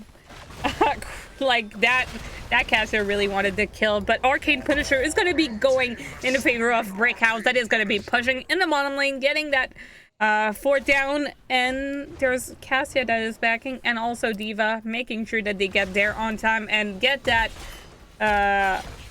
evens going on their side. 18s are on, level 18 for Brickhouse and level 16 for the ProBUs Strikes Back. So it's even talent tier. Nobody's 20 yet. It's just... Yeah, ProBUs Strikes Back. Playing it safe, just setting up back behind their keep wall. I'm sure Joe is going to try and pull it. And there it is. Well played. Finally, okay. Here we go. And now they're just going to try and clean it up. They're likely going to lose this entire wall, but that's a small price to pay for cleaning up the third Punisher. And I think if you're ProBUs Strikes Back, you lost Bot Fort, you lost the wall, but I think this is kind of what you were hoping for. So I think it's a pretty good cleanup there by them, and smart not to overstep cleaning up that Punisher. Exactly. They're going to be doing camps once again. Oh my gosh, they managed to steal the camp on the side. Invade the camp on the side of the ProBUs Strikes Back. And they're going to just be rotating on every camp they can. Brickhouse is just going to be heavy on the macro plays. Eva was trying to interrupt, actually, that camp, I believe. I really like this from the ProBUs Strikes Back, playing aggressive here, knowing that they're so close to 20 on the side of Brickhouse. Yeah, they really want to try and find the fight as soon as you can. I mean, D.Va Bomb is not ready yet. Their ult are all ready, so I mean, I would just force a fight. Probe. Wow, and Hicks looking for it right now. Is he going to throw that ultimate? He finds the Uther, but the team just isn't close enough to follow up, and it doesn't look like they're going to be able to find this fight before they're level 20 on the side of Brickhouse. Yep, and level 20s are going to be online in a few seconds. Yeah, the back pings come out there from ProBUs Strike Back. There we go. They're just going to go ahead and give. Brickhouse getting that level 20 online. Now, the big question I have here, are they going to be able to hit level 20 before this third objective, or are they going to have to take the fight down the talent tier? If they're not able to find level 20 before this, it's going to be really scary. Yep, and actually, Brickhouse is going to be heading for Keep Hall, which is really risky, knowing that, like, it's on... I mean, is it risky despite the talent tier advantage that they have? Like... Yeah, honestly, I'm perfectly fine with this siege, trying to find every advantage they can while they have this level 20 talent here, and just look at the damage that they're able to put out onto ProBUs Strikes Back, very slowly being whittled down, and I think it's very likely that they're going to end up just having to give this. Yes, keep will be going down, I believe. They're doing a decent job sustaining through it. I think a lot of their damage has been onto the members of ProBUs Strikes Back instead of onto the structure. They do find a blessed shield. They're going to try and find the fight. Oh, big silence coming from this Tukov. Oh, Gravel Bomb landing on Joanna, Cassia, Gul'dan, and Aniva, and 5-man kill! Woo! Yeah, I think this is going to have to be game here. 50-second death timers, and I think it's going to be a 3-0. The GG's come out and... Yeah, it's looking like a 3-0 here. Fantastic performance for the side of Brickhouse here in this D-East best of 5 final. Woo. They really I mean, that last fight, that fight was disgusting. Like, let's be honest. That was something to see. I mean, all of the abilities just chained together perfectly from Brickhouse. You know, I understand if you're ProBUs, you got to try and find a fight. But man, it was just such a reach going for that fight, and they ended up getting punished for it. And I mean, you know, I admire, you know, their team looking for that big play, but they just weren't able to find the Uther, and then it all went downhill from there. Yep, and we're gonna take a break actually before we get an interview and cover the stats. I mean, I can let you cover the stats. I'm gonna take a break. I am overwhelmed before we get to interview, and I trust you. You have this, and the mic is yours. Well, leading the damage chart from the side of Brickhouse, we have Dizzy Wingman on the Deathwing, and you could see in a lot of those fights his Q was finding tons of value, so really solid Deathwing play there from Dizzy Wingman. On the side of ProBUs Strikes Back, Hirobi once again leading the damage charts on the Gul'dan, but it was a close affair, honestly, on both teams when it comes to damage. And looking at the talents, pretty standard stuff across the board for both teams. Nothing really that super stuck out at me. I think the builds were fairly standard. But yeah, I think overall, though, I think this game just came down to the fact that some of the fights just sort of. I mean, it almost looked like for a large majority of this series, a lot of the fights were just going the way of Brickhouse. They've shown that they're a really strong team fighting team, and they show it in these fights. They usually are able to eke out those advantage, combo their abilities really well, and I think all 3 games in the series was definitely them showing off their team fighting prowess. They stuck to a lot of the picks that they really enjoy. You know, the Gazlo was in all 3 games, the Deathwing was in 2, the Tassadar was in 2. So, you know, they've shown that they're really good at their picks that they play, and I think that this matchup between Brickhouse and Clouded Minds is going to be a very explosive one. But it looks like I am still on my own for a little bit. I know we're going to be probably setting up an interview here. I don't know what the schedule is looking like on that, but yeah, I mean, I think it was a very admirable effort from the side of ProBUs Strikes Back. However, you know, you could see, especially in a lot of these games, they were finding a lot of those early macro advantages, you know, getting out some early advantages where they could, and they understood a lot of their windows for when they needed to find fights. It was just that, you know, once they would lose a team fight or two, they were just on the back foot, and when you're behind like that, it's just so hard to claw back into a game, and, you know, mad respect to them for trying to find what they could, but, you know, at the end of the day, there's only so much you can do, and you know, I think that they've showed why that they were the number 2 team. You know, they still had some really excellent team fights on their end, as well as, you know, they had a lot of those great macro plays, and, you know, this is why they came into the series, you know, making it through their end of the bracket. And this is a series that absolutely could have gone either way. I think, although the series ended 3-0, it honestly could have gone all the way to 5 games with how close some of these games were. Let's move to our voice chat in NGS.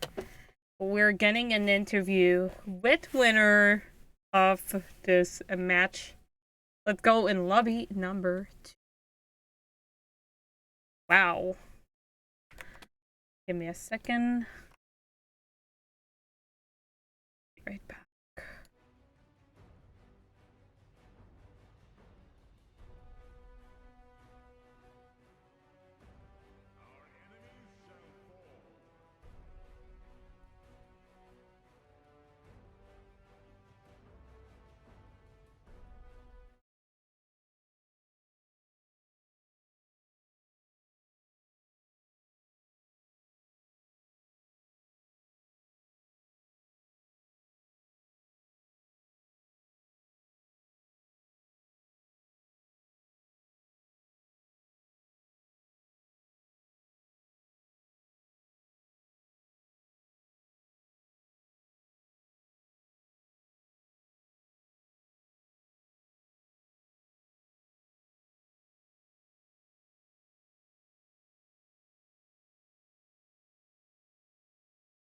2, 1.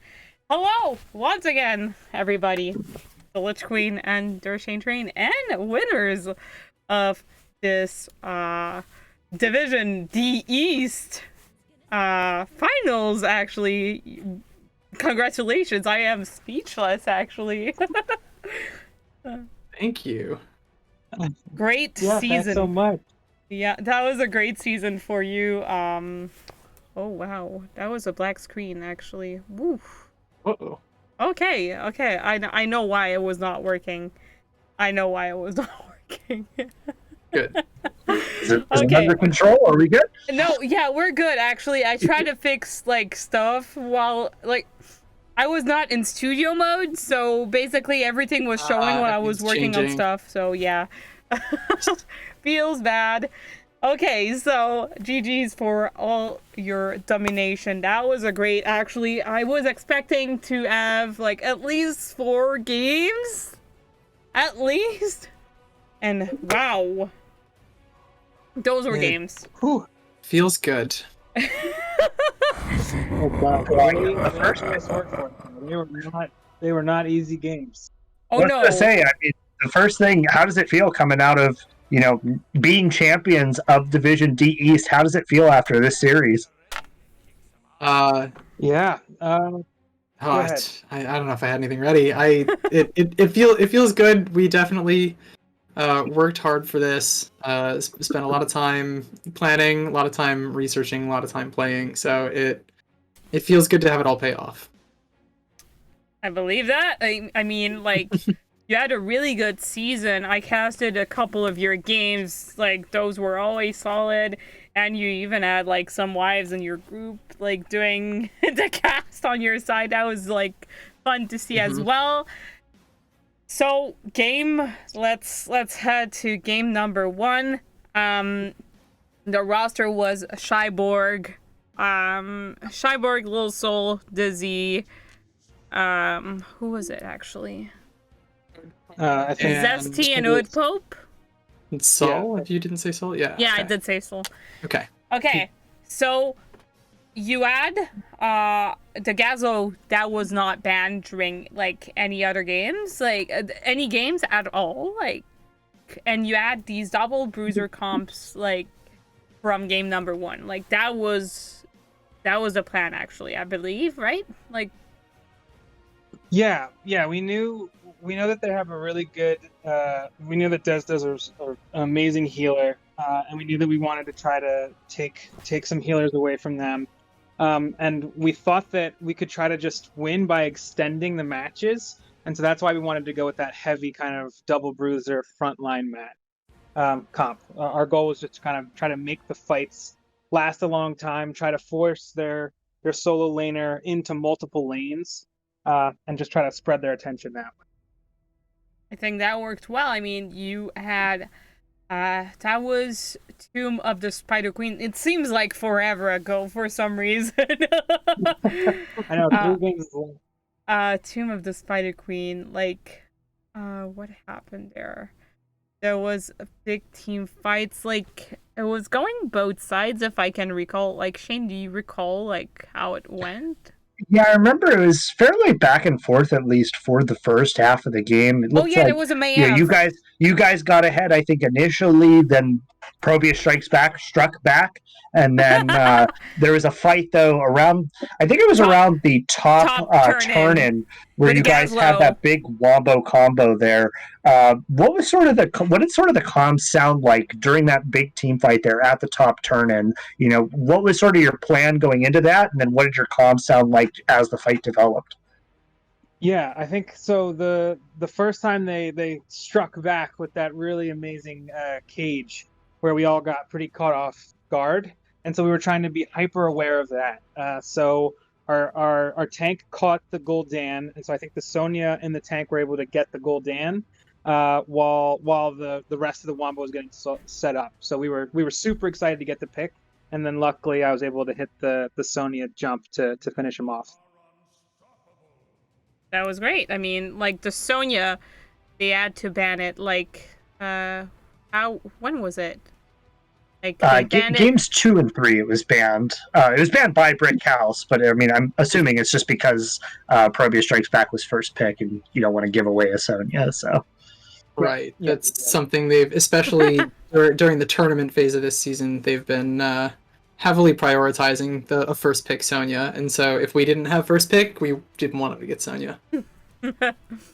And I know you like to rotate your players a lot between games. Was there a reason why you got like you move? Actually, that was you, Tater, in the second game. That was a moved in, and It's the only game I got to play today, unfortunately. But it's when the team is doing as well as they did today, it's a joy to watch it as well as be in the game. you So needed to be there. And who did? Okay. Once again, I'm trying to recall. Like game number 2 was this game on Garden of Camp. Garden of Camp, Mhm. and okay, the comp was. It was Deathwing? Everyone but Sylvanas. Shideward. Sylvanas. Oh, right. Yeah, that was Yeah. the Sylvanas game. I'm trying to like. I really love to take notes during games, but like these games were just like. I mean, I think the big thing that I'd at least want to ask, because obviously, Garden of Terror going in is a much larger macro style map where, you have to sort of take your time to find your advantages and manage waves very properly. What was your plan going into Garden of Terror for tackling that, such a large macro map? And how do you think you guys executed as a team on your strategy going in? Well, we played the Deathwing in that match as well, right? That was Yep, Dizzy. you did. Correct, yes. And you were poking endlessly. Exactly. That I can recall. Like It's a pick that lets us in sort of the early stages of a seed coming up. We have the flexibility to look at the level, look at the talent tiers, see if it's advantageous for us to take the fight immediately. If maybe we're a half level out, we can have Dizzy stall out that objective while we push 2 lanes or take a building or what have you. And sometimes even then, after like doing something completely different for a while, coming back, taking the fight when it's our time to take the fight. Hopefully with some kind of level or talent advantage. And I think we executed on that absolutely fantastically. There were a couple of really long stalls that we got a lot of use out of. I think one, we stalled it out long enough that I think we hit 16s during the time that the other team was trying to channel. And when we hit 16s, they, of course, had to walk off of it and just left it to us, and we got it without a fight. Mm-hmm. And at some point, I think there was about to, like, in every game, I think there was a moment where the ProBUs Strikes Back could have struck back. Was it, okay, was it that game that you had actually the core at, like, 16% and you had to, like, run away? Like, I think it was that game. It was. Yes, it was that. Yeah, I think, okay, it was at the end, you had, like, the Ragnaros chasing, it was Dizzy still alive on the Deathwing, and there was, who was the second person alive in your team? It was Chromie. It was the Dragon that Chromie chased me down. I was hoping to get a sneaky fly, but they brought me down. Yeah, the Ragnaros finished, like, and that could have actually, if they just pushed with you being all dead, that could have, like, gotten them a lot of value. But actually, they got camp instead, which is totally respectable as well. But, like, holy, that could have, like, just turned, like, another, like, the other way around. Oh, well, I'm hitting my mic. Absolutely. I'm speechless. I'm like, woo! They put us on the back foot. They did a huge push top, and I was calling over comms, just stay back, don't lose, because they were pushing in the final 4. And so we knew that we had their core at low. All we needed to do was hold on. So we just tried to play back, play passive, and just not lose there, which we were able to do luckily. Well, of course, as Dizzy's yelling that, I'm diving in on the Sylvanas and trying to get a pick on the Raynor, which worked out. I think that's the fight that we came out of with, like, all but 1 dead, so we were just able to go and instantly end. But that was our feeling coming out of the getting their core so low, was play it safe, let them take the camps, clear them, don't do anything like scary, risky, anything, because if everything goes even from there on out, the lane pressure is going to benefit us. They've got we have a higher chance of catching them in a 4v5 situation as they're like clearing katas out of everything. So we felt very confident, even though we were sad we didn't end right then and there. Like, for real, that was also well played. I was screaming every time, like, I see the intro. I was like, oh my gosh. Like, please, like, just let them cap it. But, like, that was nonstop.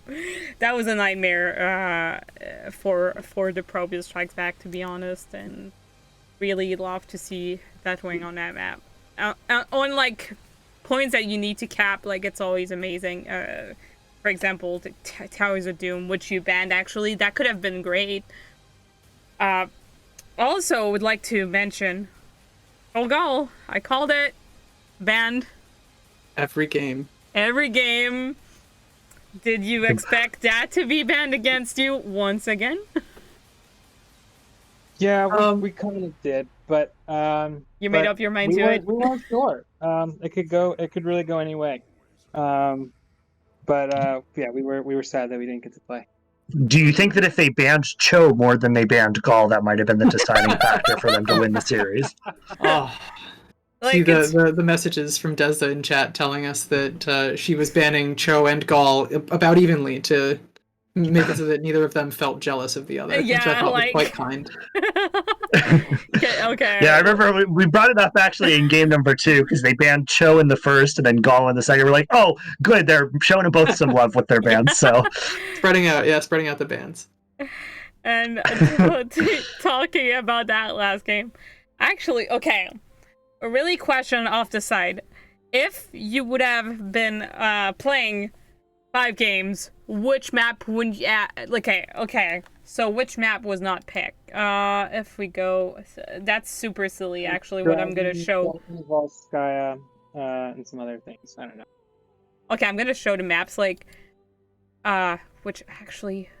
Brickhouse won the last one. I'm silly. I did not update it. I'm a irresponsible person. There we go. So there was Cursed Hollow, Dragonshire, and Volskaya left. Which one would you have not played? Like, which one would you have not picked? Well, I will say, just to jump in, I was sort of expecting if ProBUs had another pick that they were going to take us to, was it Dragonshire? Because we've scrimmed with them a few times and they've had some good luck with us on that map in particular. But I think we were certainly ready for it, had a plan, etc. So I wouldn't say we're worried. But Dizzy, I know you tend to be, as captain, you're picking the maps. What do you think?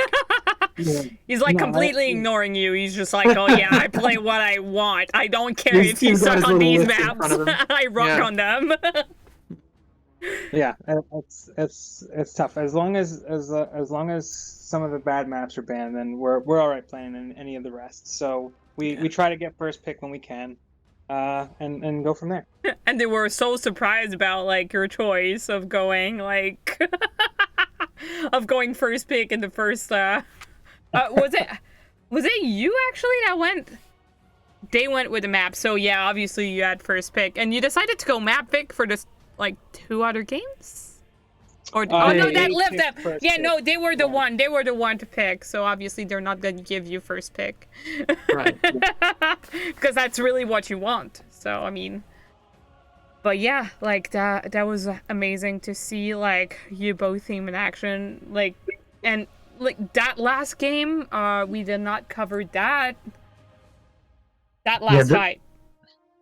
I mean, go ahead, Shane. Well, I was going to say, before we get into the last fight, I did want to ask, because it looked like at least ProBUs started off really strong on that map. They seem to be kind of controlling the macro, at least in the early stages of the game. You know, they got that first objective out. They got their top camp. You know, it looked like they had a really good push there down in the bottom lane also. So, you know, you guys were on the back foot after that first objective phase. You know, what was sort of the discussion that took place as to how you guys were going to get back into the game, and what was your plan to try and turn it around and get back into the driver's seat? Yeah, no, absolutely. They had a perfectly timed camp at that top for the first objective. And so we made the decision that that the Deathwing was going to stay top and try to clear it, which might not have been the best call because Deathwing's not a super quick camp killer. It'd take you a But while. the one thing that did gain us was we came out of that, even though we lost the Punisher, we came out a level ahead. And so we knew that we could just try to take that level advantage and use it to win future Punishers. They also had, as you said, that it was a great decision when they pushed bottom camp. But we were able to kind of counterbalance that by saying, all right, they're going to take bottom, but we're going to take this Punisher mid and we're going to push it in towards keep wall. And so they did get that bottom building, which was a really good call by them. But we were able to still at least get the keep wall out of it with that full Punisher. That was actually, I was surprised, like, about you giving that first one, like Shane said, and that took quite a turn. And I think, Diva did not use her bomb after, like, before a long time, actually. Like, it took a while before Diva used her bomb. Did she ever use it on the objective? I'm just trying to remember. It was never used on the objective. I mean, I personally was a bit surprised because it looked like they were using bomb reactively rather than proactively. But, some of the times I did understand because obviously Diva's starting to get locked down and you don't want to die with bomb up if you can help it. But I was a bit surprised by it as well. I mean, were you guys sort of surprised that they didn't try and force the Diva in on some of those points a little more and try and find value with her ultimate? Her ultimate. I call it her ultimate. Yeah, think of Yes. it the same way. Yeah. Yeah, I would say a little bit, but honestly, I think that they did a really good job with that because if the Diva did come in, we were very much going to try to focus her down with all the stun that we had. And so I think that they actually made a good decision in not being too aggressive with the bombs because we were gunning for that pilot if she came out. So we weren't actually surprised. I think it was a good play. And you had quite a fair bit of, like, CC in your team anyway. Like, you had the Uther, you had the Gazlo with the bombs, and you had the Deathwing with, like, your oh my gosh, I don't know how to call it. You know more than I do, Shane. Like the little cracks on the floor, like. Well, I was going to say, I know Stukov is, at least, because I play a lot of Diva, I do a lot of solo lane, and Stukov is one of, I think, the best counters into Diva, just because that silent zone, when it's under Diva, can be so impactful, especially, like, a lot of Divas forget to turn off their machine guns when they're in trouble sometimes, and that makes them stay in it even longer. And so that slow zone can be, or that silent zone can be enough to keep Diva from bombing, and then also silence the pilot to keep her from getting away, which could be so impactful. Yeah, for sure. Yeah, and I like the last game, like, now we're gonna cover it and we're already covering it, silly me. Okay, so you were in the bottom lane, and was your call actually, like, get pressure and no matter what happens, okay, because they didn't have 20 at that last push. Did you actually think that you were gonna get the keep, or, like, you just wanted them to focus on something else than, like, soaking lanes to get 20? Like, what was your goal with that? Like, obviously it was winning, but No, our goal was to just slow push, and if they misstepped, just punish them. They did a pretty good job of playing patiently, but we were able to just keep sieging, due to the level advantage that we had from the previous engagements. And that slowed down their level, like you said, and nothing to do. If they left to get 20, like, you would have pushed down core, and, like, I'm not sure at that point that's what you want to do. You just want to make sure that you defend your structures, and, like, at least if you can get a fight under your core and maybe force a fight under your core and get some picks, like it has been shown in, like, game number 2, that can be great. That could have been great. So Were you surprised at the end of the game there? Because I thought it was a really solid decision to go for that bot siege. Were you surprised, though? It looked like you guys were starting to back away, possibly to start rotating towards objective. Were you surprised when they pulled the trigger on you and looked for an engage? And then sort of what was your reaction? Because I know you guys ended up coming away with the big 5-0 that led to the end of the game, but just sort of walk me through, what was going through your heads as they pulled the trigger there on the Uther. Yeah, we were basically that's what we were trying to do down there, was trying to get them to try to go in on us, and when they did, we were ready to try to blow them up. I believe the task did a pretty good wall.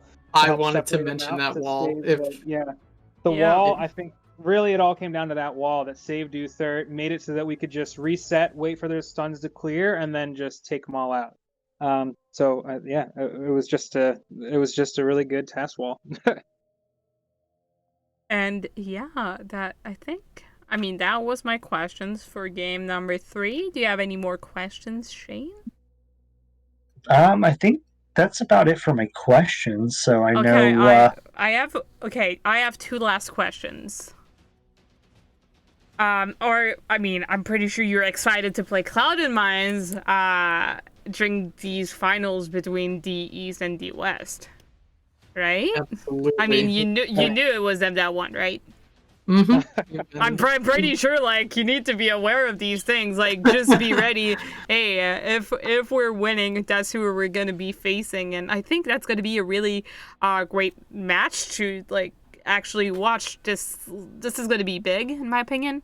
You had a pretty good season, and they had like a freaking insane season. Yeah, one loss across the whole season in tournament. Yeah, they're. Yep. That's gonna be really great, and I mean, also they're like the ProBUs Strikes Back also had a really good season, and they did some great plays during that match. So I mean, you were prepared. So I can only imagine like how you're gonna be like for this next match. Is it gonna be next week? Like, do you have a week to be ready for that match, or like? I don't know. I think it's gonna be next week. We still have to schedule it. But as I understand, it's just next week as normal. Make sure you get a fair bit of practices, because holy, this is gonna burn. I mean, I think we prepped pretty well. We've been playing the best of the East, which I'm convinced is the best in our division anyway. I know they tend to move a little bit more slowly over on the West Coast compared to us. Hey, it's like they say, East Coast, Beast Coast. Yeah, that's what they say.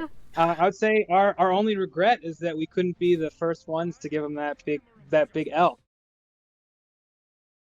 Your screen. I did a zoom on your face for some reason. I'm trying to fix something at the same time.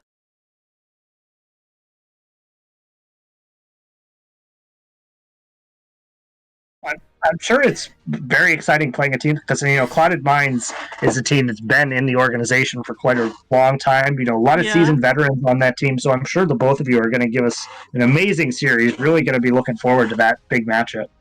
Yeah, for sure. No, we're looking forward to it too. They seem like a good squad, and we're really excited for it.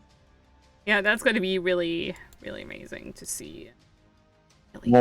While you're doing that, did you want me to have them do some shout-outs?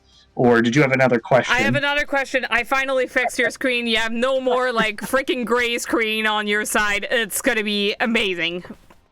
Ugh. Finally, sorry. Like, there was only, like, gray little, like, old TV going on your side. Okay, so I'm sorry. Got distracted here.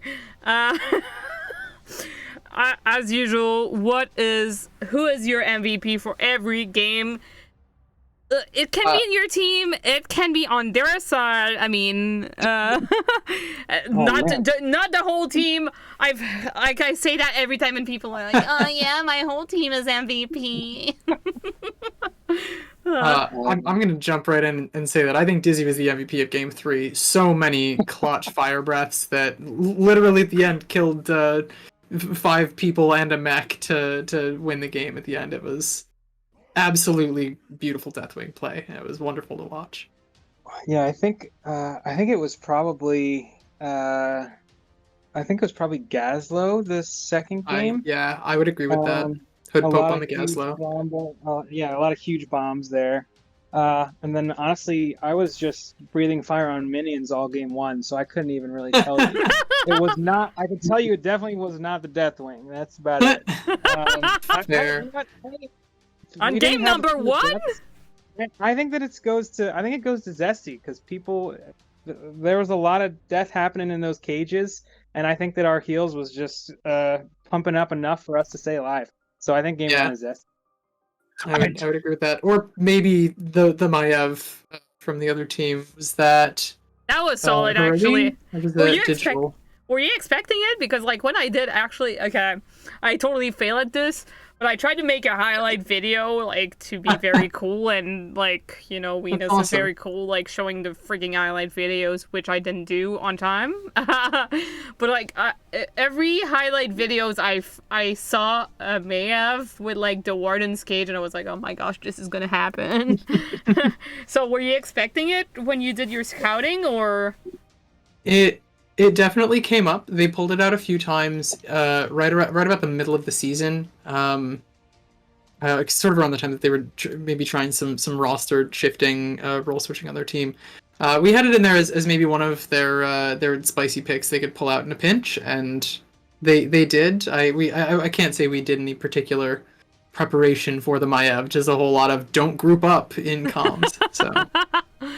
I'm pretty sure that was called a lot. I mean, you managed to cast the gravel bombs like during the Warden's cage, and also there was like also the ice wall. So, I mean, you quite interrupted it. Like the worst that happened to y'all. And okay, last question. I know what I'm gonna expect like as last, but do you have any shout outs? The mic is yours as usual. Last match on your side for Division D East, and now you're heading to both like the big finals between Division D. So I'm gonna give you the mic, and if you want to give a shout out to the teams and actually give a warning to Solid Minds that are also watching, they are aware of what's gonna happen. I'm gonna give you the mic, and you do whatever you want. You can scream, sing, whatever. Yeah, Clouded Minds knows we're coming. They haven't played anybody in the East. They can beat all the West they want. But yeah, big shout out to the East. This is our first season. We had so much fun playing. All of the teams, all of the captains were great. I think we've made some real friends just in playing in this season at all. We felt super welcomed, had a ton of fun. Everybody was great sports, and we're looking forward to continuing to play with you guys. So huge shout out to just all the teams in the East. It's been a really great time. I'd like to shout out just in particular Team ProBUs. We scrimmed them a couple times throughout the season, as well as the matches we played against them, and I for one had a great time chatting with them. You know, this little bit of banter in the chat as the games are getting made and everything, and it's always nice to see people being fun and friendly with each other. And so we had an absolutely wonderful time playing against Team ProBUs. So shout out to them in addition to the entirety of the league. Could also shout out Moose, our seventh player who didn't get a chance to play today. The stars did not align. He was waiting in the wings, and maybe if things had gone on to later matches, he would have been pulled in. I know he wished he could have played, and we do too. But he'll get his due here. And the folks who do our just little for fun cast that we do, it's Knights of Rin and Meryl Breep, who know very little about the game and spend the time talking about our slash dance at the start of the game and what mounts we're wearing and what skins we are using and things like that. So big shout out to them. Been casting our games all season, and it's really nice to have them involved. Yeah, for sure. And then as we like to do, we also just like to do a big shout out for anyone that's looking for having any kind of depression, anxiety. It's been a really tough year. We want everyone to know mental health is important. Make sure that you get help if you need it. Know that we're all here for you. It's been some tough times, but things are going to get better. And just know that we're all here, just hanging out, having fun, and hopefully everybody can start to feel safe. Yep. Is that it? Nobody think that's it. was forgotten? Real quick, I wanted to say two things. So the first thing I wanted to say is, would you say that Moose was waiting in the dizzy wings? I'm really sorry. Absolutely. Nope. Don't apologize for that. But also, I did want to say I'm so glad that you guys had an excellent experience here in NGS. You know, I didn't know this was your first season here, but as someone who's spent quite a few seasons now in NGS and is part of, I guess, the organization as a whole, now that I'm technically a moderator, you know, it feels so great to hear positive feedback from, you know, new teams that are coming into the league, that you're having such an amazing experience and meeting so many people, because, you know, that's what NGS is for. We want, you know, as many people as possible to come here, you know, to feel welcomed and to have an amazing time. So we're really glad that you guys have had such a great experience with us. Yeah, absolutely. You guys have done a fantastic job. No, Thank my you. job is Thanks to so much. make you have the worst cast ever. I'm joking. Well, then you did a terrible job.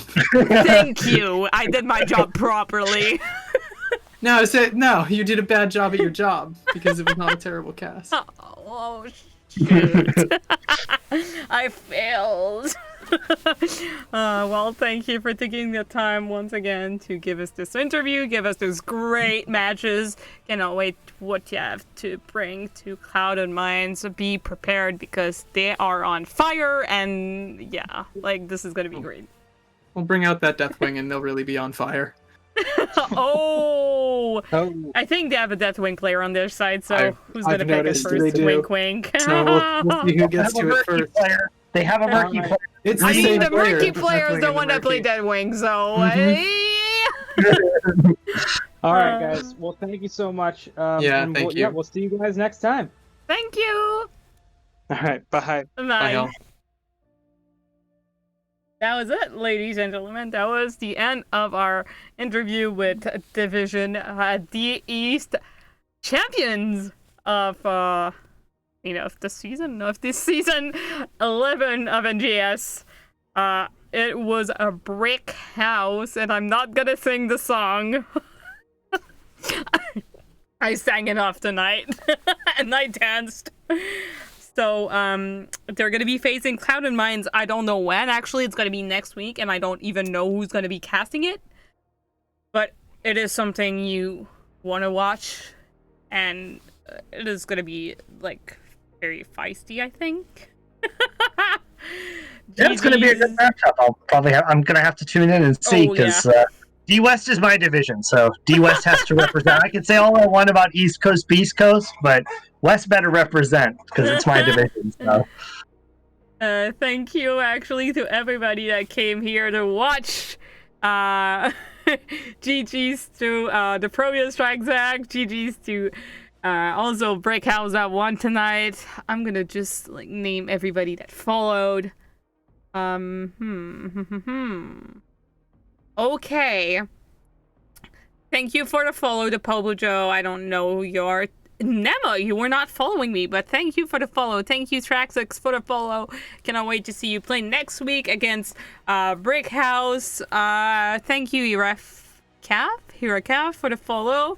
Thank you to everybody that redeemed points for the sing mode. I am dying. I don't want to do this anymore. No, actually, I really want to do it every matches so Shane can be totally ashamed. Haha, ashamed. I'm so boring. Thank you, Escon, for the follow. Thank you, Pants, for the sub. Thank you, Venus, for the cheers. Thank you, Malfrex, for the cheers. Thank you, McKinnon, for the follow. And thank you, Darkintel16 for the follow. Everybody, thanks again, and thank you, Shane, for co-casting with me. It was a great pleasure having you here and not sing and not being a great support for me during those hard times. Gentlemen, I wouldn't dare sing and make all of our beautiful listeners' ears bleed. So I mean, there was already someone complaining, so might as well like make it even worse. it's a really fun cast. I'm glad you had me, so thank you. You're welcome. Thank you, everybody, and we're gonna catch you another time. Actually, I don't know when. But the season is ending, so I mean, unless I cast a grand finals, which is going to be casted on the NGS, channel, I mean, I would be surprised, but we never know. So I mean, until next time, bye.